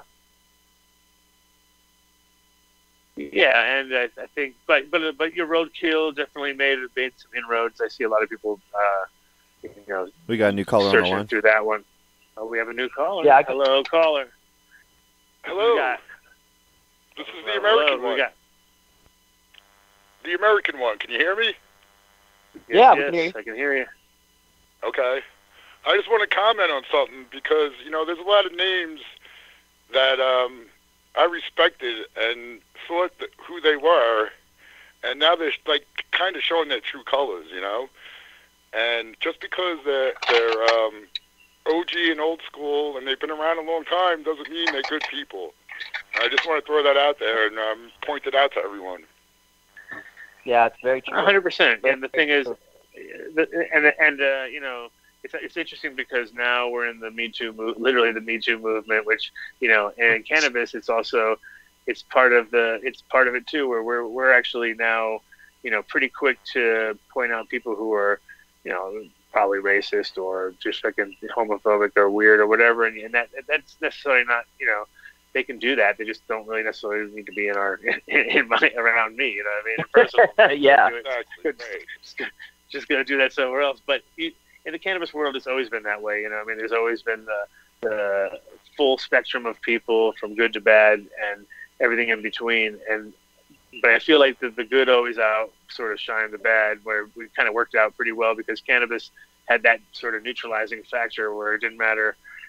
People came with bad intentions and they got really high, and then they just kind of all of a sudden they're hanging out with you and you're like cool with them and nobody's fucking fighting, and it's weird, you know what I mean? But that's what it's always done, and that's why it's scary, you know what I mean? Because people who came in thinking they were but if they were drinking, the same people would have been fucking horrible, and that's, I think, what, you know, kept cannabis community together longer and left in a lot of shitty people, though, just because of that, because we're so quick, not so quick to be like, you know, we'll definitely tell people you sell shitty weed, but we're not going to go up and, like, you know, kick you in the fucking face because of it or something. We'll be like, whatever, dude, you go do your shit somewhere else, you know what I mean? So kind of we let that happen. Yeah, you know, it's like we're not going to be physical with people because stoners aren't physical, you know what I mean? We're all very cool and chill, and that's kind of There's a new caller on the line too. People have. Oh, we got a new caller. But, you know, callers. People present themselves one way, and, you know, there's a lot of sheep's clothing on a lot of people. That's all I'm pointing out. Got you. Yeah, it's true. And this industry has always been underground, but at the same time, very self-regulated. Call out assholes. Yeah, but in a very loving way, and where, you know, like, not in an aggressive way, just by just by closing the circle just a tiny bit tighter, and everybody's like, "Oh shit, you're out." I guess you're out. Oh well, mope away. You know what I mean? There's never that like. Very rarely is there the like lash out at somebody, but occasionally nowadays there's been some prominent figures in our industry that have been called out for things we already kind of knew, like, oh really, so that guy's a pedophile? No shit, you know what I mean? Like that's not news, you know what I mean? And those things have happened in our industry just like everywhere else. It's true. Mm-hmm. It's true. Just like everywhere. I'm not gonna say names. All right, I'm not gonna say names. Take my call. Hey man, thank you. You just called out the R. R. Kelly? Shout out to R. Kelly. So who we got on the line right now? Yo. Yo. This is Leo. What's going on? What's up, Mr. Aficionado? How you doing? Yo, what's happening, bro? No, hello? Yeah. Is this Leo? This is not Leo Aficionado. This is a new call. Fuck no, man. It's Elcom from Instagram. What's going on, Matt? Oh, what's up, dude? Adam, Leo, we met in Miami at the Fort Lauderdale convention a couple of years ago. I'm Scott's friend. Scott Robe from Illuminar. Uh-huh. Oh, my friend. Yes, of course. Yep. So the reason I'm calling is about the, we need to, in my opinion, we need to remain united. The industry has done a big indentation into Scott's Miracle-Gro projections for 2020. Jim from Scott's Miracle-Gro, he's the CEO, Jim Hedgehog, whatever his fucking last name is, I don't give a fuck. He came out and he came out and told his investors that the projections for 2020 weren't going to be met because the marijuana division was scared shitless. His young brother Chris, which runs the Hawthorne, I call him out on Facebook all the fucking time. I mean, I have conversations with this guy. I even belittle him to a point that I was like, damn, bro, this is how you talk to your employees for real? Oh, man, I'm sorry. I was having a bad day kind of bullshit attitude. And if we stay united, if we stay together, calling out those that switch to the dark side, calling out those and eliminating those that are doing it the wrong way, you don't know the kind of impact we could have.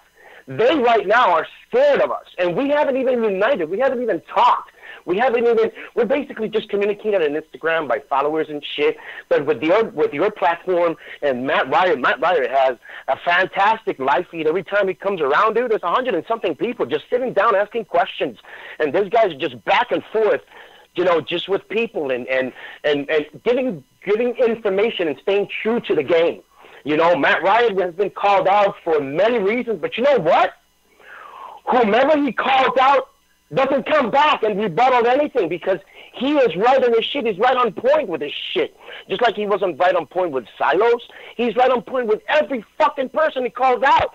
And when Matt does a mistake, he's the first one to say, I fucked up. And they don't give him credit for that. But what we need to do is we need to spread the word. We need to spread awareness. We just need to let them know these people. I used to be a general hydroponics user and a GH also user. I'm sorry, a house and garden user. I stopped buying that shit. Botanically, I stopped buying that shit. I don't support them. I don't give a fuck. I'm not going to give them my money. Hell no. I'd rather buy advanced nutrients. They're still staying true to the game. Pedophile, fuck that. We got a president that's fucking up a country. I don't give a fuck what they did in Russia. I don't care. But they haven't turned to the dark side. They're still with us. JSN David, I called him out, even at his fucking wedding, in his honeymoon. I was having arguments with him in Facebook. They're feeling it. I swear to God. People were telling him, dude, just go on your vacation. I was going back and forth with Theo Tecastro. I put him in his place. I said, dude, you grow fucking tulips on this dick. Okay? That's what you grow. Stop talking bullshit. You're not part of the industry. Okay? So we need to call these people out. That's what we need to do. We either stand for something or fall for anything. That's my bottom line. We've sacrificed. I haven't gone to jail, but there's a lot of people that have gone to jail. But I sacrificed the life of my son for being in this industry. To let them fuckface come and take it from me? Fuck no. We just need to stand strong. The ones that fell out like a little bitch, call them out. You're a little whore. That's what you are. A $2 whore. And that's all I got to say. Thank you for listening, gentlemen. Hey, Thanks, brother. Nice on there. Thank you. Yeah, from the bottom of my heart. Love you guys. Going back to the chat. Passion. Yeah, there's a lot of passionate people, that were being misled, and that's why. Exactly. No, but he nailed it on the head where he just said, you know, he doesn't buy House and Gardens, he doesn't buy this, he doesn't buy that, and then all those things have turned, and that's the only way that we can win is by not buying their shit. You know? I mean, that's the only way you win, because right now you can obviously put out memes and fuck around with them and have fun with it, because believe me, I know how fun that could be, right? Don't I, James? So Penske. I got a call today actually where they called me to ask me if I wanted to pay the $15 to keep that. I was like, oh, gladly. Let me just pay that $15 for that. PenskesMyBitch.com. Yeah, PenskesMyBitch.com. Yeah, it's there. It's official. But yeah, I had to pay for it today just to keep it alive. So definitely keeping it alive. But no, in general, you just use your dollars. That's the most obvious way to fucking win a war right now, because they throw dollars at you as far as like they waste money trying to suck you in, and you just have to fucking, you know, save money by coming in, do it cheap, but fight the system. You know what I mean? And just buy your newts from people that you trust, and buy all of your products from people that you know have, you know, bought it. They're not owned by Hawthorne, and they're not owned by big corporations, which is going to happen. You know, like again, all the conglomerates and stuff. It's like all the food I eat. Half the time I'm pissed off because I can't eat it anymore, because I'm like, no, once I know that it's Kellogg's or it's fucking Nestle or it's some bullshit, it's like, I had fun while it was there. It tasted pretty good, but I know it's bullshit. You know what I mean? I'm not going to support them. So that's kind of what you got to do with all your products, I think, these days. Be a little rebellious, right, Matt? Oh yeah. Yeah. Otherwise, it'd be boring. Right? Gotta keep the rebellion going. But the nice part is that all the things that we rebelled against are still fucked. You know what I mean? Like none of them became actually. Oh, you know what? That was a pretty bad idea. I shouldn't have rebelled against that. It's like, no, pretty much everything that we thought was bad is pretty bad. And with cannabis now, it's like we're actually having to we got 2 new callers now. The fuckery on that. Oh, 2 new callers. All right. Oh, I see a 401. I know what that means. 401. Let's get the 401. Hey, we got a 401. We got a 401 here, guys. 917. Do we know where that is? 917. Uh-huh. You know. Yeah. Who's on 917? What's up, buddy? Hey guys. 608. I'm supposed to call Adam from. But how to go with the letter this week for the giveaway? How are we looking? And, yeah, well, that's what I was just about to check. I was just about to check that with MTI. Yeah, I'll do that. So how was your week, bro? You're busy, huh? Busy. I am, but who else we got on the list? Let's talk to the other guy first, and then we'll jump on. All right, go ahead. Who we got for the 917 right now? Oh. No, yeah, Adam. No, that's my other number. Whoops. Oh, what? You have 2 numbers going? Yeah, I have Ring Central now. We're supposed to aluminum plays. We got to use Ring Central to call our guys. Sorry. Wow. Oh, I didn't realize this is a totally organized. Mm-hmm. All right. I believe there's a 3rd caller on the phone as well. Is that Fo? It should be Leo from the No, it is not. Is it? Leo there? You keep saying. No, I got 3 people here. I got a 608, 401, and a 661. I'm gonna make it. I gotta go the dog out to shit. I appreciate you guys having me. It's fucking rad. I love you guys. Oh sure. Hey man, we'll have anytime, bro. And keep up the good fight. Keep up the fight, my friends. I mean, that's what this is all about. Just fucking calling them out, which we know Matt Riot will do for us, right? So. Yeah, I got nothing better to do. Hey, you got passionate people out there that love you, so there you go. Man, I love all you guys. Anytime, give a shout. Nice having you on the show. Go take that dog Cheers. out. Cheers, right. man. Peace. Later. All right. What up there, James? All right, so What now up, we got boy? James and who What else up? we got? Yeah. I don't know. Who do we have on the line here? You got This is Kyle Mario. Mario. Oh, Kyle from Heal Life. What's going on, my friend? Oh, sweet. What's up, buddy? All right, now it's making more sense. What are you up to? Traveling to light? Yeah, I just got done doing a large conversation with a guy in Durango, doing good things, putting organic material in his soil, all good things. Nice. Nice, dude. And Maz is on the line still. Okay, that's good. Right. Yeah. So now we know the scenario. Letter wise, what's going on, MTI? Do we have picked any have we have Yeah. any go through anything this I only. week? Oh wait, Some of the run. here's another caller. Hello, caller. You're on the air. Caller. What's up, fam? Leo. Aficionado. Now he's calling in. There we go. He's already had like three so-called Leos on the line, but none of them were official. You're officially on the line. How are you doing? The real. I'm doing good, man. How you doing? Sweet. Yeah, I like the show so far. Yeah, good show so far, man. Thanks for doing this, Adam. Anytime. I never know what's going to happen, do I? That's the best part about the show. Oh, yeah. Literally didn't know what we were doing this morning, and threw it together. It's all James. James is the man. He once again, seeds here now, knows how to throw it. He's an international man of mystery, James B. I know about all that. But it's just, to me, it's important to get the word out. And of course, I have a platform we can do that. So I appreciate it. So Leo's got limited time, but I do want Leo to get on and talk about possibly what we've discussed. If you look at the Phylos Galaxy, you'll see strains of his that he's never submitted. He's never submitted anything to them. So how the hell they have their so-called things? Anybody could have sent them something and then called it that. There's something also odd that I look at his strain. I noticed something called Dow 2017. I'm not sure what that is.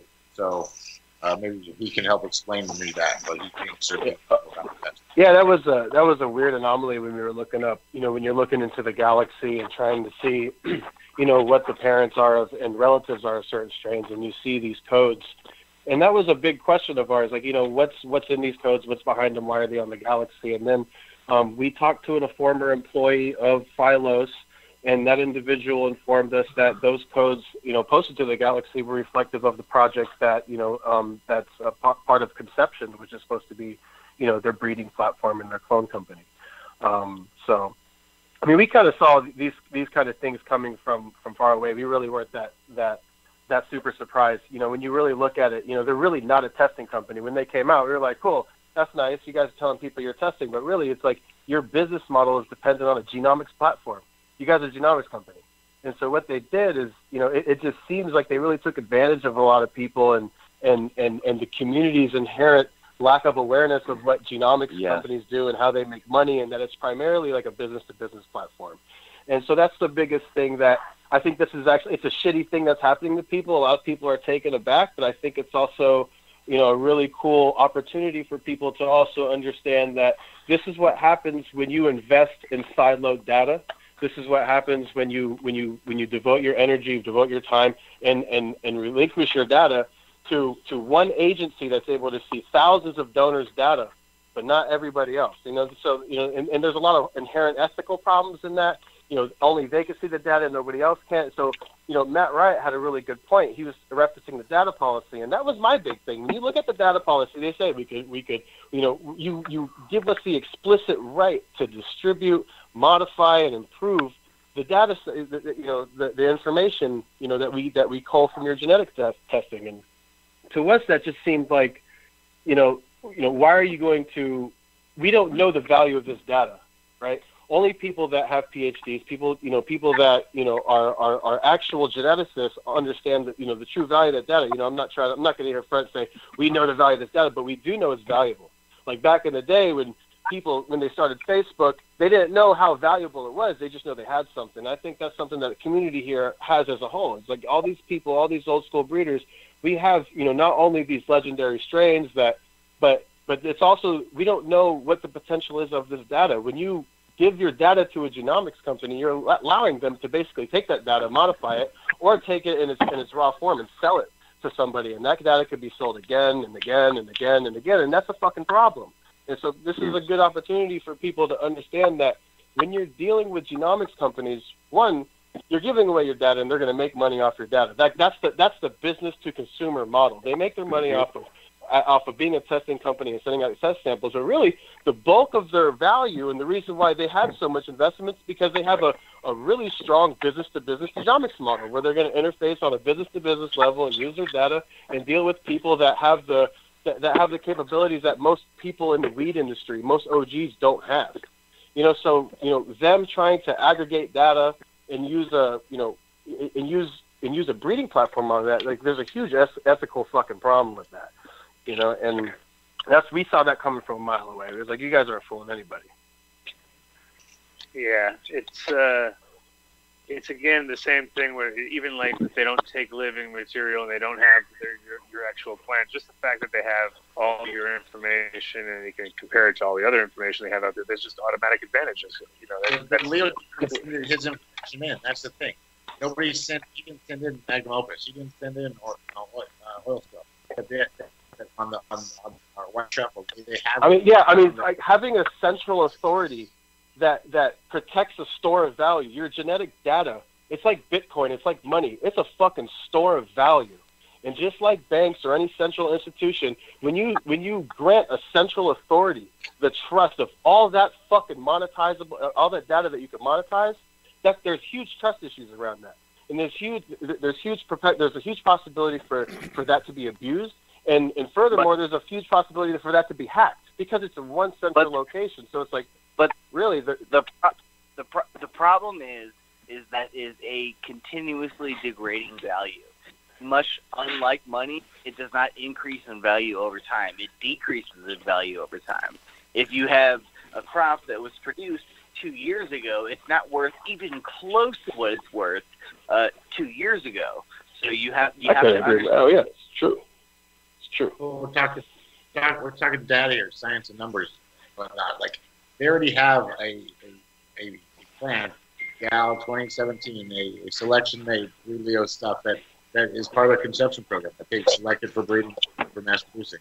And it's like, there's an issue with that. So when Mowgli first said, we never wanted to be a breeding program, never were planning on breeding. It just kind of came to us, and we just had all this information. We thought, we should do breeding.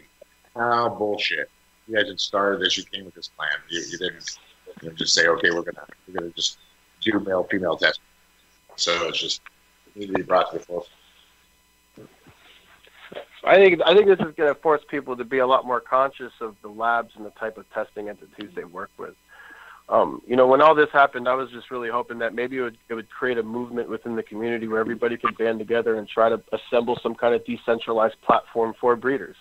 If you have a decentralized platform for breeders, it kind of takes all the animosity and all the drama away because it's going to be on a decentralized platform where all the rules are preset, on how things are distributed, how things, if people want to opt into uploading data or opt out uploading data, but this is going to involve a lot of people being involved and people having private contracts, breeders having contracts with labs, personally to make sure that their data is protected and that they have complete 100% explicit control of where their data is, how it's used, and how it's distributed.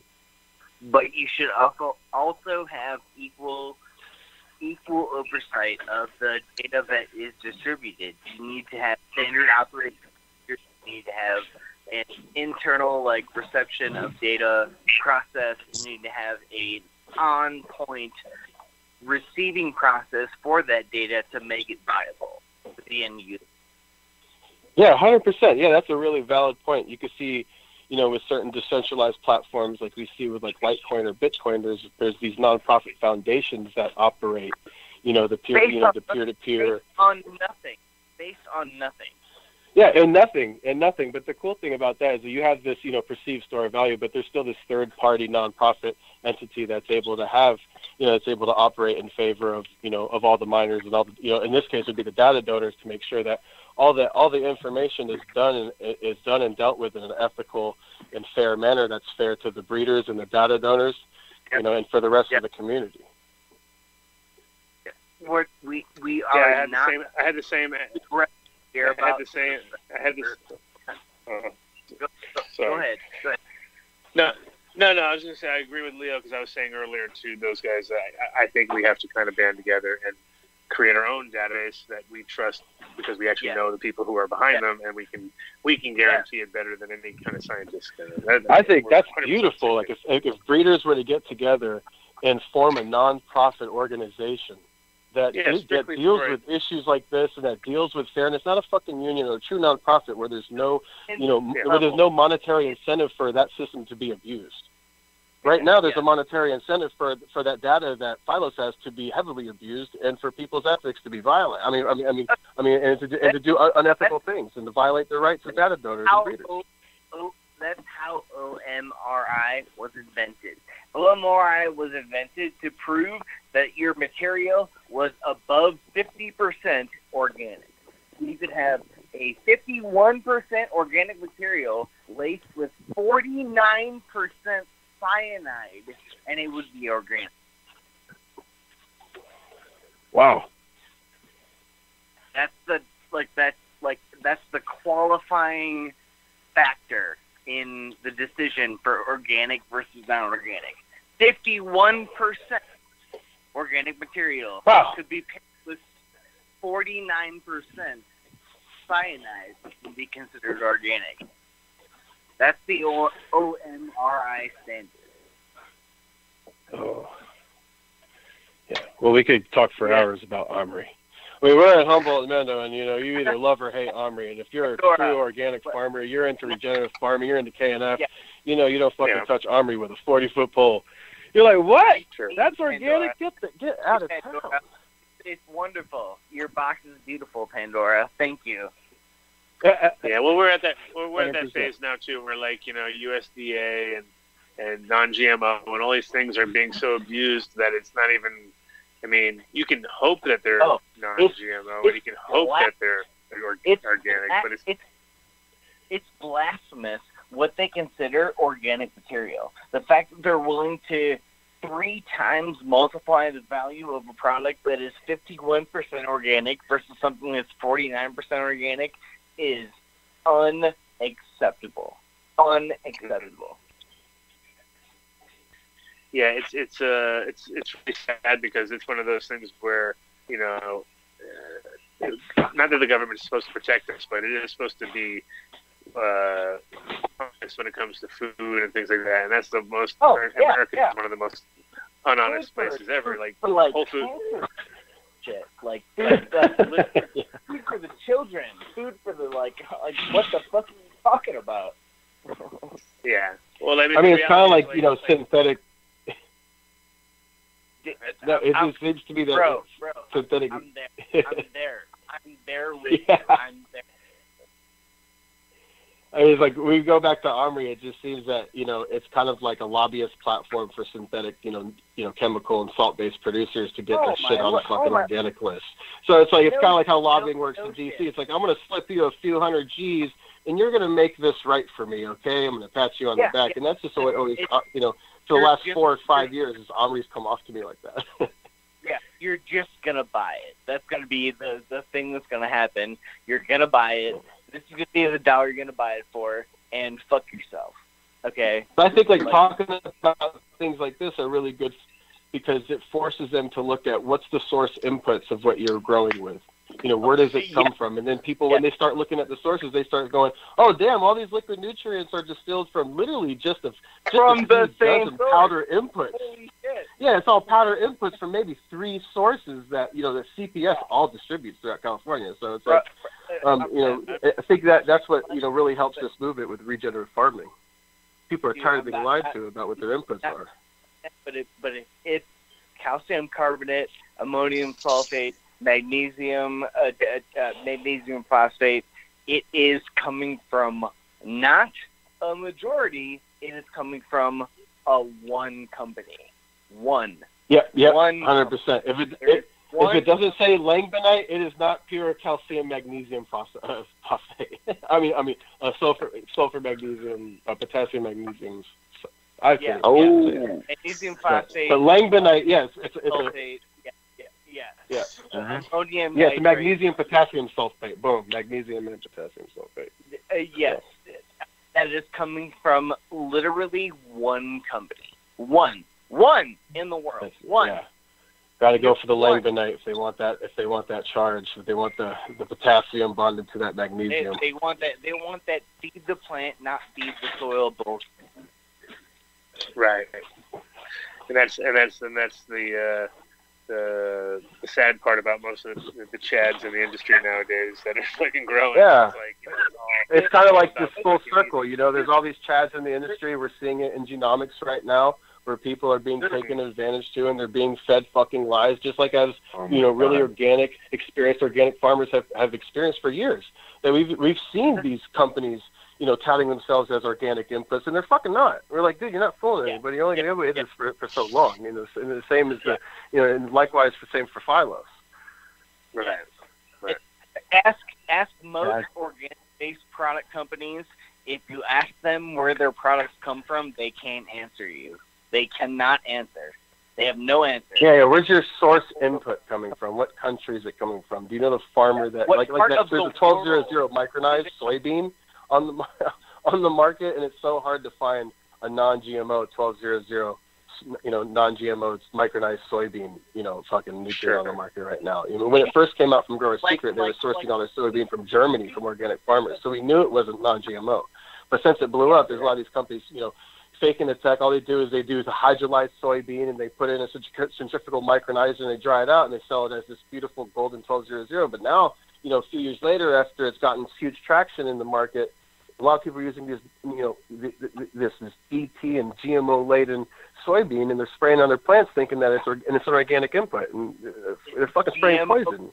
It's a bioaccumulator. That's the whole problem. If you don't start from an optimal fucking genetic stock, you're nothing. If you start from GMO fucking stock, fuck you, man. Like, seriously, like, if you're starting from, like, Roundup Ready, no. You're losing 75% of the plant itself immunity. Are you fucking kidding me? No, man. Absolutely. 100%. Hard. 100%. Couldn't agree more. Brother, so, I'm so glad we got to connect on the phone, man. This is fucking legit good. Yeah, it's super cool. Super chill.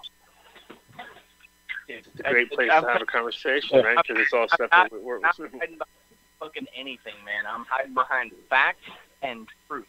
That's what I live behind. All right. So, we do have also one of our sponsors on the line, Illuminar. Maz is back. What's up, guys? And so I think what we're going to do is do our giveaway before we be all stunner about it, right? We're going to every week we're giving away a lamp. Maz, you there? Yeah, we've been giving away 315 ceramics with some 3K or 4K lamps. But I think last week but this week we're gonna give away a 630 for the national highlight. Our double ended. Let's do that one, man. Because somebody's gonna crush it with that. Exactly. And I think we've been forward you the actual names and stuff, so you could actually have it. So you need to look at that, and what we're gonna have, MTI is gonna make the call. But so when they that's answer, that's the thing I told you. I read it, bro. Leave a number on that one you sent me. How come I don't hear MTI? Oh. That's what I was trying to tell you, is that they didn't leave a number on the one you sent me. Call. But the one that the 630. No, the other one. Oh, the other one. Yeah, did you send him that one? No, that's what I want you to send him. Oh, you want me to Just the send first request. my pick? The first request. We can do that. We can do I have the pick. Okay, so that's the wrong one then because they didn't leave a number in that one. Really? Yeah. you. There's no phone number in that one. So I'll send you the right one right now. Okay. Switched. Let's check this out. Are we trying? Sorry to crush your flow there, Liam. You know, oh, there it goes. We love it. All right. Sorry, I'm forwarding you the email right you now. You have to leave a phone number with this, guys. Come on. Wait, that one didn't leave a phone number? No, that was the first one you sent. Oh, you had to send him a new one. No, that was the wrong one. That was the guy that deserved it. He deserved it the most, but you gotta leave the phone number. He deserved otherwise. it, but he didn't leave nothing. Did you get my email? Which one? That I submitted. I need lights. Ken has weed. No, no. Maybe I went straight to the other to KTI. Okay, I just forwarded you the new winner. Mm-hmm. Okay, the new winner. So you got a name. So now you got a name now, Mario. Just hold the name, and you're the guy who controls the. You're the one who makes up all the words. So make sure you got a word for next week too. Don't fuck up. Yeah, we already got the word for next week. Already worked out. I have a word for the next 3 months actually. Oh my God, dude! You've been working hard. That's like 12 words. Huh? That's like 12 words, dude. You've been working so hard. I did. So hard. 12 words, man. All right, so here we go. We have Adam. You want to go ahead and announce the winner? Or do you want me to call him? Yeah, you should do that. Yeah, Hey, give him a call. Adam, you're muted. Oh, sorry. Okay, so you know the name. He knows the name. Mario. I have the number. You're gonna call. You're gonna ask if they know You're gonna say it's Mario from Illuminar. Word of the week. What is it? And they're gonna tell you, and then we're good, and then they win. Yeah. If not, we move on. Yeah. All right, Let's hope that they answer. I'll dial him up right now.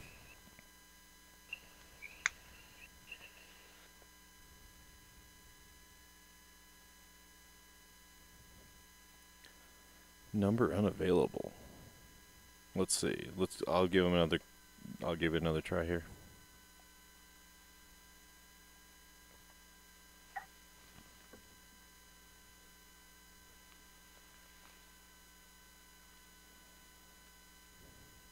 Don't tell me fake phone number. Hello? All right, we're calling the winner right now. Oh. We have you're live on the Adam Dunn Show. You're the winner this week. What? Fuck yeah. Yo, what up, bro? Illuminar, what up, man? What's up, bro? This is Max from Illuminati, bro. You're our winner this week, man. Rather than all. Man, I knew I was gonna win it, man. I sent a legit, heartfelt email, man, to Adam. If you know the word, you win it. Yeah. What's the word? Now? Yeah. Hell yeah, I remember the word. What's the word? Hell yeah, it's not the word. Efficacy. Nice. Oh, yeah. We have a winner, ladies and gentlemen. We have a true winner. We need to have some fireworks or something. Get some fireworks. Woo! Fuck yeah. There we go. Sweet, man. Oh, you're going to be rocking. Hey, man, I'm putting that light to work ASAP, man. ASAP. Yes, sir. You get to own a double-ended. Well, this is actually, out of all the double-ended ceramics that I ran or we run, this is the optimal one for what we're doing. It's a single lamp, dual arc tube ceramic. I'm going to let you choose a lamp with it, too. Are you flowering with it? I want them Phillips bulbs, man. I need them Phillips. Are you flowering with it, or are you going to be veg? Oh, well, I'll run like a whole room. You know what I'm saying? So Okay. veg and flower. No doubt.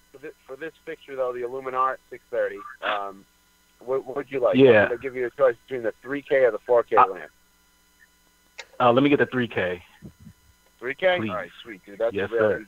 you get your reds in there. You're gonna that you'll crush him with that in flour. I'm rocking that. Oh yeah, I'm already know, man. I think were you in charge of also the Devo light? Devo?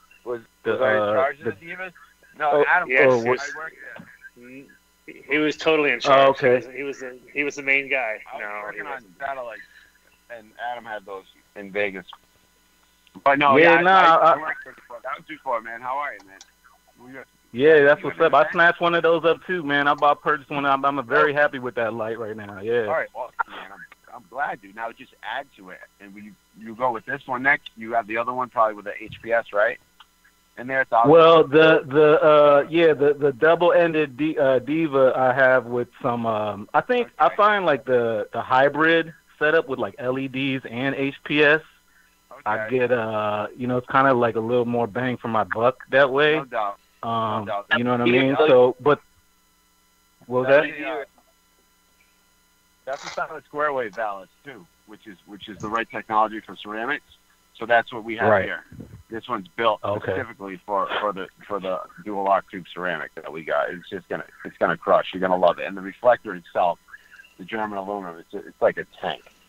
So. Oh yeah, no, I'm already sharp, man. I've been doing my research on it, man. I got a room with some more 630s, but they not the double-ended. They're just like the Nanolux that I was trying, and I have some Sun Systems 630 too. The Sun Systems I like a little better with the built-in ballast. The Nanolux are a little kind of janky, but I mean they do the job. You know what I mean? No, they do. They got the single-ended 315s. Yeah. I've been around one of Yeah. those. But this thing, dude, this will be this is going to be like the Adam Dunn of your grow room. This is just going to be the man. The Adam Dunn of this lighting. This thing's going to be there an you OG go. before It's late. It's always late. Comes on late. Nah, man. This is so awesome, man. I feel so happy, man. Y'all don't even understand, man. I just want to can I just give a shout out to the DC region, man. You know what I'm saying? I want to shout out. We're having a little grow contest as well. The grow championships out here in the DMV area. You know, DC trying to kind of it's a weird market out here. You know, we're not Cali, we're not Colorado, but it's popping out here. You know what I mean? So you know, we're trying to get our little yeah. I'm in the city, man, right next to Trump, man. You know what I'm saying? They have all those pop-ups over there that are crazy. Those multi-level pop-ups and shit. But that wave's been dying down because like there's been violence. There's been police been running up in there, and then a lot of the dispensary people that have like legit contracts and things like that are like kind of snitching and stuff. You know what I mean? Because they're kind of losing money and stuff. So. You're not going to need them with the ceramic. You're going to need no dispo. Yeah. Yeah, you got to be certain. Nah. I ain't worried about that. Shout out though. My bad. I didn't cut you off. No, it's cool. That was it. Just want to give, there might be some of the people that's in the little championship listening, man. So it's the Grow Off Championships in the DMV. And like I said, man, we waiting for Adam to come out here. You know what I mean? Any of you guys, if y'all in the city, you know what I mean? I left my info on that email. Please holler at me if y'all are out here. You know what I mean? I show hospitality. I show love. Yeah, for sure, man. You got the Diva, the Illumina, and the Nanolux. You got every light company I've worked for. Yeah. It's like he's like following you, Maz. He's Maz's biggest fan. That's your good. Where do you shop? Hey, what's that? Where do you shop? Which hydro store? I actually used to work at a hydro store up there, but I kind of I've been going with no-till style and kind of trying to do like local input. So I'll culture my own bacteria. I've been trying to go to like kind of like close by like foresty areas. It's not really that much in the city, and then try to get my own like compost and stuff to brew. So things like that, but usually I'll just go holler at Build the Soil and stuff. Exactly. Like the ultimate Adam. Good stuff. Yes, exactly, Adam. I've been on y'all's show. I put that in the email. I've been purchased a couple products and inputs and hardware. Off the strength of the show, man. So I say it all the time. It's like a history lesson. It's like It's like going to school because now I'm just learning about all this philo stuff, like social studies, current events. You hear about the history of things, and it's just awesome, man. Running certain gear. I hear breeders talking about it. So That shit's tight, You, man. Nice. Big up. One question. You running 240 volt or 120 volt over there, so I give you the right cord. What do you Well, I got either or is fine. I'll take the 240. I'll take the 240 for this for that room I want to put in. I need 240. Yeah, please. Yeah, 240 is the way to go anyway. You want to exactly. run your stuff clean as possible, right? Yes, sir. You already know. All right, so now we need to have the word of Go ahead. word of next week. I want to have you got to say it. We'll have everybody repeat it so we can embed it in everybody's head so that next week when we have a real winner, just like we had this week, we're not scrambling with everybody forgetting because I came up with some bullshit. So what is the word of the week for next week there, Mr. Mario? It's going to be it's going to be just simply Kelvin, okay? Like the Kelvin scale, Kelvin. All right? Kelvin, right? There you go, Kelvin. That's a good word to know. Now everyone go. Yeah. You'll understand because Mario has no idea how to explain it. So. He sent me a definition, man. You know, it describes the hue of a specific light source. So, like, that's why. It's the heat measurement. Kelvin's a heat measurement, or? It's a unit of measurement. It's a unit of measurement used to describe like the hue of a light source. You know, like the Kelvin value, the closer light's color output will be the actual sunlight. Like, you know, 3,500 or lower will be like an amber red hue. You know, yeah, it's the red, right? Yeah. It's more blue. Yeah, for You'll sure. have the 3K. Yeah, that's what I need for that. For that. For that. Yep. Yes, man. That was tight, man. I really appreciate it, guys, man. I don't want to hold y'all on the line or hold up any other calls, but appreciate it. Much love to the Adam Dunn Show. Much love to the DC area. You know what I'm saying? Holler at me. Don Adam, if you in the area, man, come fuck with me, man. I will. Sounds good. All right, peace. Illuminar Lighting's going to get you some swag with that too, bro, all right? So we're going to take care of it. Yeah, please, Illuminar. I'll link y'all on the IG too, man. I'm going to holler at y'all, man. Or just let me know what I need to do to grab the light. I appreciate it. Much love. I'll email you after. I get email now. All right, that's a bet, man. Y'all be easy, man. Thank you again, man. All right, bro. All right, thanks, peace. Awesome. All right. Take care. So Leo or Leo's gone? Leo's gone. What's up, Naz? What's up, guys? All right, so the review for next week, the word of the week is Kelvin. And you can write into info@adamdunshow.com and write contest entry in the subject, and then give us your Skype username and all I got to do and reason why you want the light. All I got to do is give us a good reason. A good reason. A good reason. We pick the best one every week. Those are style reasons. Those are not good reasons. Yeah, it's the best deal. Best deal in town right there. Yeah. I think someone needs a 1,000-watt fixture next week, guys. So what do you think? Holy shit, we're moving right up the scale. 1,000. I think I want to give away a 1,000-watt 4K halide, metal halide, because it's so badass. We'll figure it out. Probably yell at that one. No, let's do it. Don't make the calls, though. He said we can do that. Word of the week, Kelvin. Let's. Word of the week, Kelvin. So I think we're going to wind it down anyway now because I'm running out of juice on my headphones. So are you. It's all flippity-floppity now. We had a great show. Leo's not still there, though, is he? Or is he? No, Leo's not, but Nat was going to call in. Oh, yeah, whatever. If they want to call in, call in now or 10, 20 minutes from now? I just was talking to him on text. He said he was outside. I can have him calling right now. But he's dealt extensively with those jockeys. Yeah. Okay. Well, if you want to, you better lead the questions because I'm all questioned out now. I don't know what to fucking talk about. Oh no, he's that's the thing. There's no questions. Each of these people that we've had on each know a different link. Like they've each been lied to or deceived or told a different story throughout the way. So lied. I see it like, okay, well, they told you that shit. Well, that's funny because they told me this shit through this guy. That's funny because this guy told me this shit. So, I'm able to see in my humble position, I can see what they're telling them. It's garbage. Like, well, you just told this guy that wasn't possible, but yet you got on stage and told this guy that was the plan all along. So which was it? So, but Nat's worked with them and has talked with Mo Wood, Misha. Should be calling that. But shout out to the chat gang. Fucking, it was packed. A lot of people in there discussing things. Some people said Chimera was going to call in, so by all means, he has the number.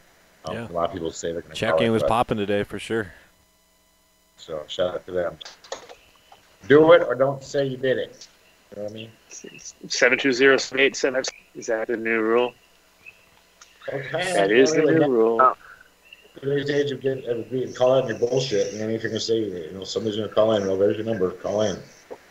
But anyhow, I didn't know how China got involved in it. Well, I think it's pretty apparent that it's going to be hard for them to work with high-profile growers now in any way, shape, or form, unless you don't give a fuck, which there'll be some. It's not like everybody cares. We got a caller on the line now. We do now. Yeah. Now let's cheat. Hey, look who we got. Nat from up here in Humboldt County. This is Nat from Humboldt Seed Company. How you guys doing? Oh, how you doing, Matt? Good. What's the weather like in Colorado?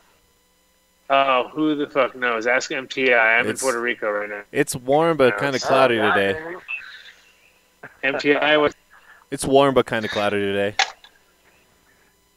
We got the first day of summer here in Humboldt. It was hot. So we've just kind of been. I've kind of gotten a couple of people on the show today to discuss about what they know about Phylos and the stories that they were told, or how they've been misled, or what they were promised, or whatnot. So we've had Leo on, and we've had Riot on, and I know that you've had some dealings with them. So if you just want to give us a little version of it, I'd appreciate it. Just kind of like it's just knowledge. You know what I mean? The knowledge is out there. The more people know, the more people can do something about it. So first-hand knowledge is best. Yeah, I think really, I'm sure that Leo and everybody else has said the same thing, but it's, I think it's just kind of the sign of what's coming, and like these corporations or like larger, major outside funding and investors can just kind of control what a company does, and then it becomes, whether it's a moral issue or not, it becomes sort of like this issue of, a conglomerate of venture capitalists who are then all of a sudden responsible for making the right decisions about this thing that we all care so deeply about. And and it's going to probably continue to go somewhat like that. And, it's really unfortunate. But I think at the end of the day, what I've always thought was that, and we worked with a group of geneticists, and we did this study with salmon, trying to figure out the difference between the spring run and the fall run in the Klamath River. And I wrote a grant proposal, and got it. And those guys, I had asked them advice about genomics when it comes to cannabis, and how helpful it can be, and all of those things. And we're doing, some work, not obviously like manipulating any genes with any kind of CRISPR or GMO, but definitely looking at how genetics can teach us. But they said at the end of the day, it's years of experience with the plant that really informs these supercomputers. So, you can have, you can have an exclusive deal with some kind of, with a company, which I'm not even sure if that's possible, but I saw on one of the things Madly was saying how they had an exclusive deal with a sequencing company. And even with that, which is a powerful tool, it takes a person who knows cannabis to point to a trait that you're going to then go and look for in the DNA sequencing. So, you know, there's only a certain amount of actual power or advantage that's even being wielded here. And, you know, well, I'm not sure if I feel totally comfortable about the different faces of what seems to be the same entity. You know, I don't think that it's like all of a sudden someone's got the, you know, the key to the best tool shed ever or anything like that. I mean, we all, you know, cannabis is always going to, people are always going to want diversity, and, you know, there's never going to be a silver queen cannabis like there is with sweet corn. I don't think never going to be just, you know, one that's in 99% of everybody's dinner table. I think it's going to be diverse, and so creativity. Yeah, no, I think now we miss the idea that there isn't enough diversity within a lot of food we eat and a lot of other things, and cannabis is one of the few things that has, even though it's a lot of times recombinations of the same thing, there's still pockets of diversity within everything, and there's a broad spectrum of examples of all different strains. You know what I mean? So even when you're growing it in different regions, they kind of, you know, express differently, and could be the same exact cut. You know, just one is grown in Virginia and one is grown in NorCal, and they slowly turn into their own entities, but they're still the same genetics, and so there's less diversity, unfortunately, than we want, but at the same time, there's still a lot of seeds that are stored away, places that are pretty, you know, I've had 20-year-old seeds, 22-year-old seeds pop, and I'm always like, wow, that's some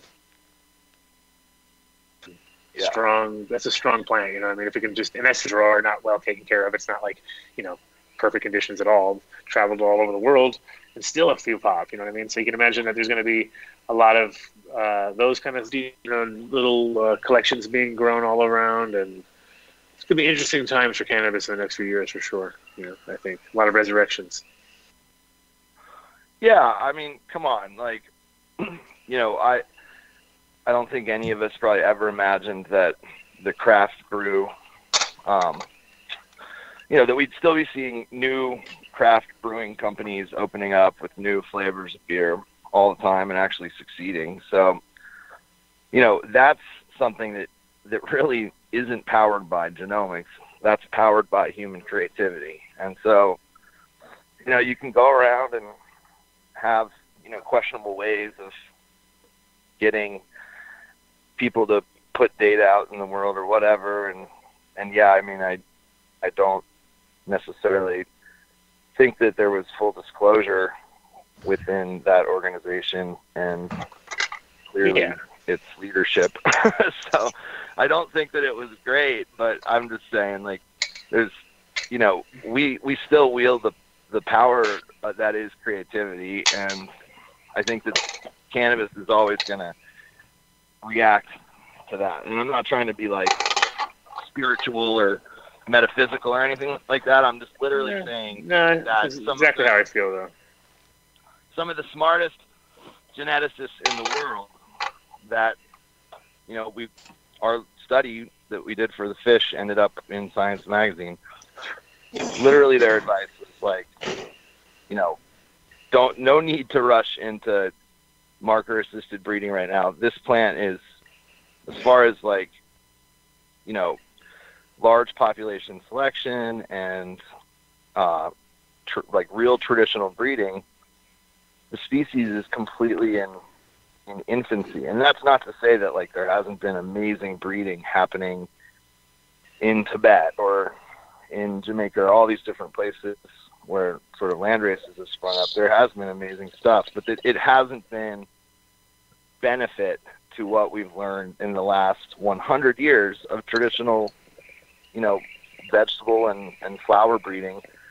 And so there's so much ground to be gained just by simply knowing the plant, planting acres, going through and finding what's the most appealing to you. And sometimes the real magic that happens in cannabis breeding is just being able to find that thing that is appealing. And, it doesn't always relate to your laboratory results.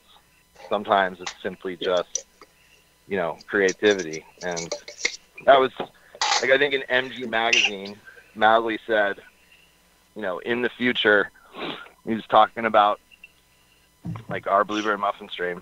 And he was like, in the future, farmers won't be growing hype strains like the blueberry muffin. They'll be growing, mildew resistant and super strains or whatever. And I just tend to agree. I think that that's giving the cannabis consumer, you're not honoring them. You're not honoring what the people want. You're just straight turning it into a commodity. And then, this is, if anything is ever going to have a craft sort of component to the, to how we get our weed. If anything's going to have craft, it's going to be cannabis. We're a crafty bunch, So, we are, and I think also when you bring in the hemp into the picture, now that people are growing massive amounts of hemp, but it's actually really high cannabinoid, CBD cannabinoid cannabis. But in the future, when there actually are growing denser, tighter hemp plants that are actually more fibrous and more for biomass or tri-cropping, they want to do flowers on top, stem and herds down below, and seeds, of course. That'll be the kind of the future, I believe. And then there's all this other sub things happening because, again, like you're saying, how crafty we are. Well, there's all building materials. There's all sorts of things that are going to be almost worth more money than cannabis soon, because cannabis is going to be just to the point where even when you talk craft, it's still a tenth of what it used to be. If that. So. Yeah. Everybody's always going to be looking for the next great strain. That's been. Oh yeah, for sure. It almost seems like since the beginning of cannabis, right? Humankind have been on an eternal quest to find the fucking best strain of weed, and to think that 100%. To think that basically it's just you're gonna, just control all of that and come up with uber wonder and there's the other problem of Phylos wasn't really taking into consideration that it might be easy and if you're talking about the first generation, but if it's the first generation that gets crossed out either on purpose or by mistake with another generation, and those seeds get given to somebody, which then and 3 or 4 generations down the road, and then if they tried to all of a sudden that person sold a clone to a dispensary, which then had it tested, and all of a sudden it came up as one of the Phylos official plants, but maybe only part of it because it's 3 or 4 generations away, but it might still pop up on the markers. You know what I mean? So all of a sudden now you got people getting sued because their dispensary is now got their unofficially licensed whatever, and that shit ain't gonna fly. I think that's gonna turn into a problem for both insurance companies because they're not gonna be able to insure that shit. It's just people are gonna be. Yeah. It's just gonna be. I don't know. There's a lot of issues which the minute it goes official, it turns into a real headache. Actually, Yeah. Yeah, and it's. I think if they do find, if they find a trait that is truly powdery mildew resistant, and and it's very easy to breed it into popular and medicinal different types, then I think that's great. But it tends to not be that easy. From my experience working in genomics, there's many environmental factors, and if there is an occurrence of a resistance, it's present in multiple loci and all over the gene. And so, it's often not a simple switch that you turn off and on. And, I love that about the plant too. There's a lot of things. Yeah, it kind of protects itself. It kind of protects itself from other people's bullshit, It does. I mean, and yeah, there's definitely stuff that we need to be scared about. Like, you're right. If they, I keep saying they. I doubt it actually would be Phylos first, but if a biotech company does get a trait, CRISPR in stuff that then pollen travels onto other people's crops, and then they take enforcement action, against patent enforcement and all that. That is a real possibility, and that's, I think, just where money comes in, and usually the biggest gun wins that battle. So the person that has essentially given up all of their, has essentially given into the largest amount of money, and because those are just supercomputer battles a lot of the time too. But like Roundup Ready cannabis, for example. So you could spray glyphosate.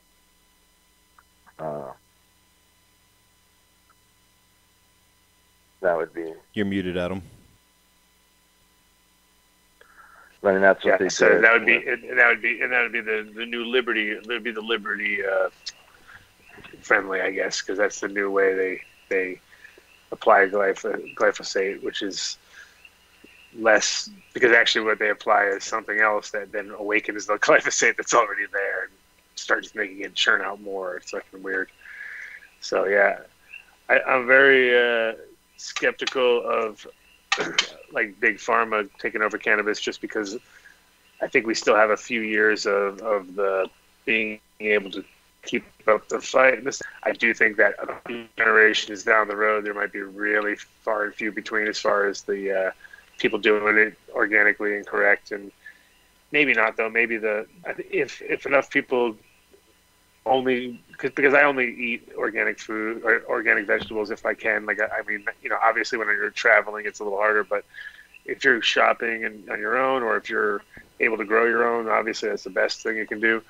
And there's times of the year where it's all grown on our own, and there's other times of the year we have to go buy some things. But we always choose with our dollar, and that's what I think is the only thing we can do at this point in time to kind of keep that so-called craft cannabis worth it. You know what I mean? Because otherwise, if it gets below a certain point, it don't matter how much craft you want to do. If it don't make enough money, people will fucking start quitting. You know what I mean? And going for salts and easy fixes, and sadly. Yeah. No, it's true. And I mean, I just think it's tough, but like, I encourage people to hold on, because I think that there really is like there's a lot more coming for the industry than kind of the rough road that Colorado, Oregon, and California have seen. I think once trade opens up a little bit more, and people can export and share the weed, and I have some hope left that there will be the difference between craft and the more corporate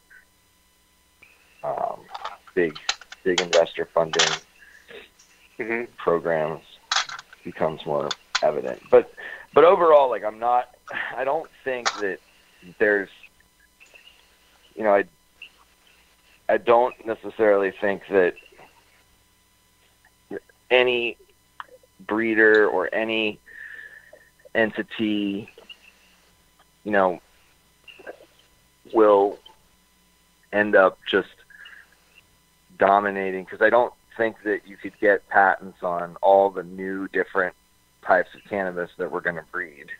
Like, it would be hard to get patents that covered all the possibilities. Because I don't know, I just never cease to be amazed by, Well, it depends on what becomes known as sort of key, like the legendary key strains would obviously be worth more if they were before polyhybrids that are proven to be made from those. I think that would I think some of those things are going to be so complicated that the idea that people are going to get paid out, that Phylos could even pay people that way, was almost preposterous. You know what I mean? It was one of those, like, sure, you're going to give everybody a kickback off of everything. It's never going to happen. You know what I mean? That's like, you'd be lucky if you got like a year's worth of that before it turned so chaotic you couldn't even keep up with it anymore, because that's a tall order right there, And as a breeder, I very rarely do we ever,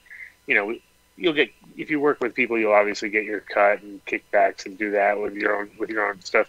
But when it comes to like getting royalties and stuff, it's pretty much a yearly. You can get paid on a yearly basis and maybe pull that off, but you'll almost never be able to chase around a licensing agreement when it comes down to actual numbers of units sold, et cetera, because that just turns into, kind of like more work than it's worth almost, And most people won't honor it. Most people won't honor it properly anyway. That's the sad part,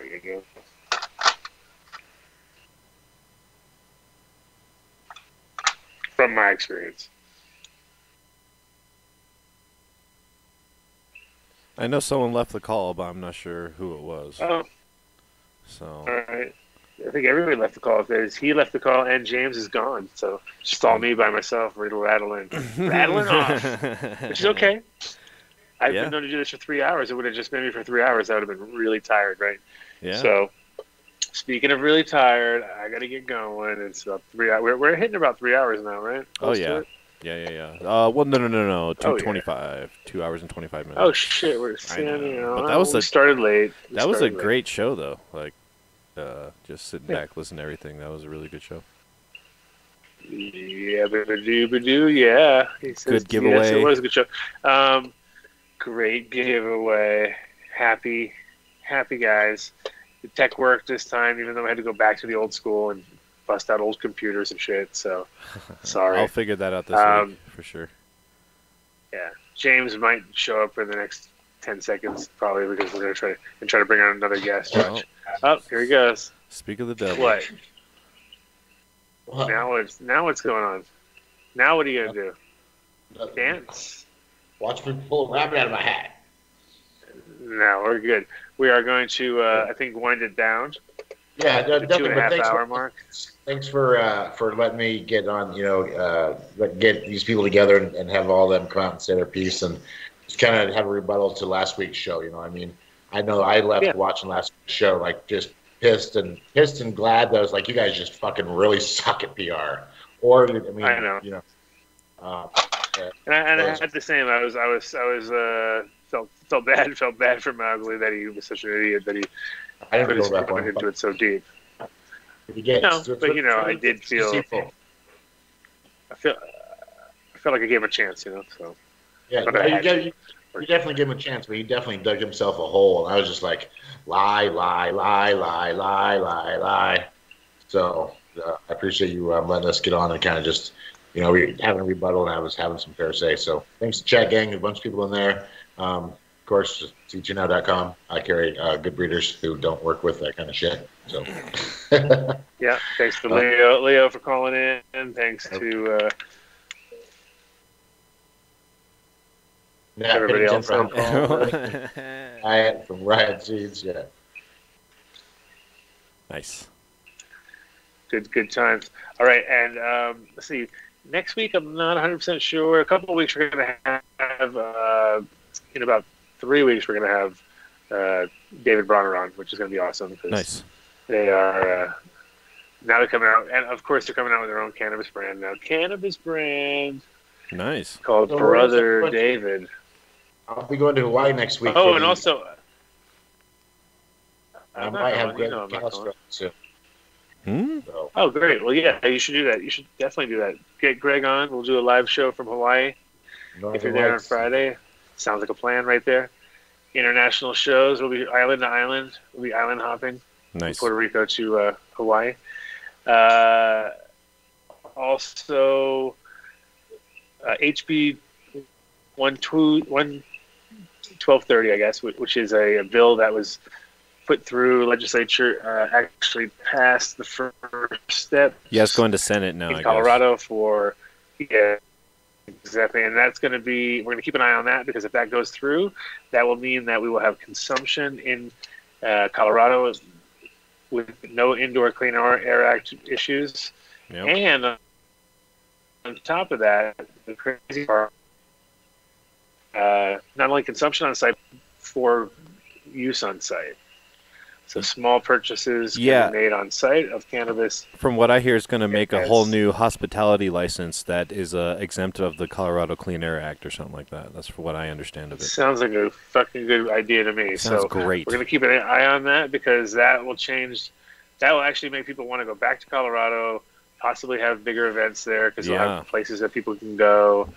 It's going to change the vibe there, which is great, because they need it, you know? Yes, we do. Thanks for joining us. Shout out to my beautiful wife, Cece, and little Nick, who now, I think I already told the story, but tell it again. Learned how to ride on bicycle day, officially ride. Like, took off his own training wheels on bicycle day, on his own, without ever asking Daddy what's up. So he was tuned in perfectly, and he was like, once he got onto his bike, he went nuts. Get the fuck out of here. Yeah, exactly. Freedom. You can see the freedom. You saw the freedom, and you saw the lift. Like, it was it. He was so independent. He was such a big kid all of a sudden. So anyway, got him like some super duper BMX bike, which just got delivered like an hour ago. So after we get off the phone, or after we get off this, I'm going to be on the phone hearing that one. So that should be fun. See you guys next week. Thanks to the chat gang. Thanks for everybody who joined us. Thanks for James, obviously, putting the show together. Thanks for MTI for making the show work. Thanks to KTI for hanging around in the mountains and not coming down and helping us out. Fucking guy. Fucking KTI. We're getting closer to the big 50th birthday party. 50th birthday. Ooh. Be in Denver, 14th, 15th, and 16th if you want to experience the Adam Dunn Show birthday, meaning my birthday. So nice. Start planning, James. You're coming, right? 14th, 15th, and 16th of June. Camping. Party. Announced now here. So if you guys want to be in Colorado, I'm not going to say anything now, but I'm sure those things will happen. Something will happen like that. I don't know. Something was going to happen. We gotta go. Anyway, we gotta go. See ya. You call me on my cell phone? You call me on my cell phone? Peace, guys. Later. Shaka bra. Every one of the top 40 records being played on every radio station in the United States is a communication to the children to take a trip, to cop out, to groove. The psychedelic jackets on the record albums have their own hidden. This is a special question.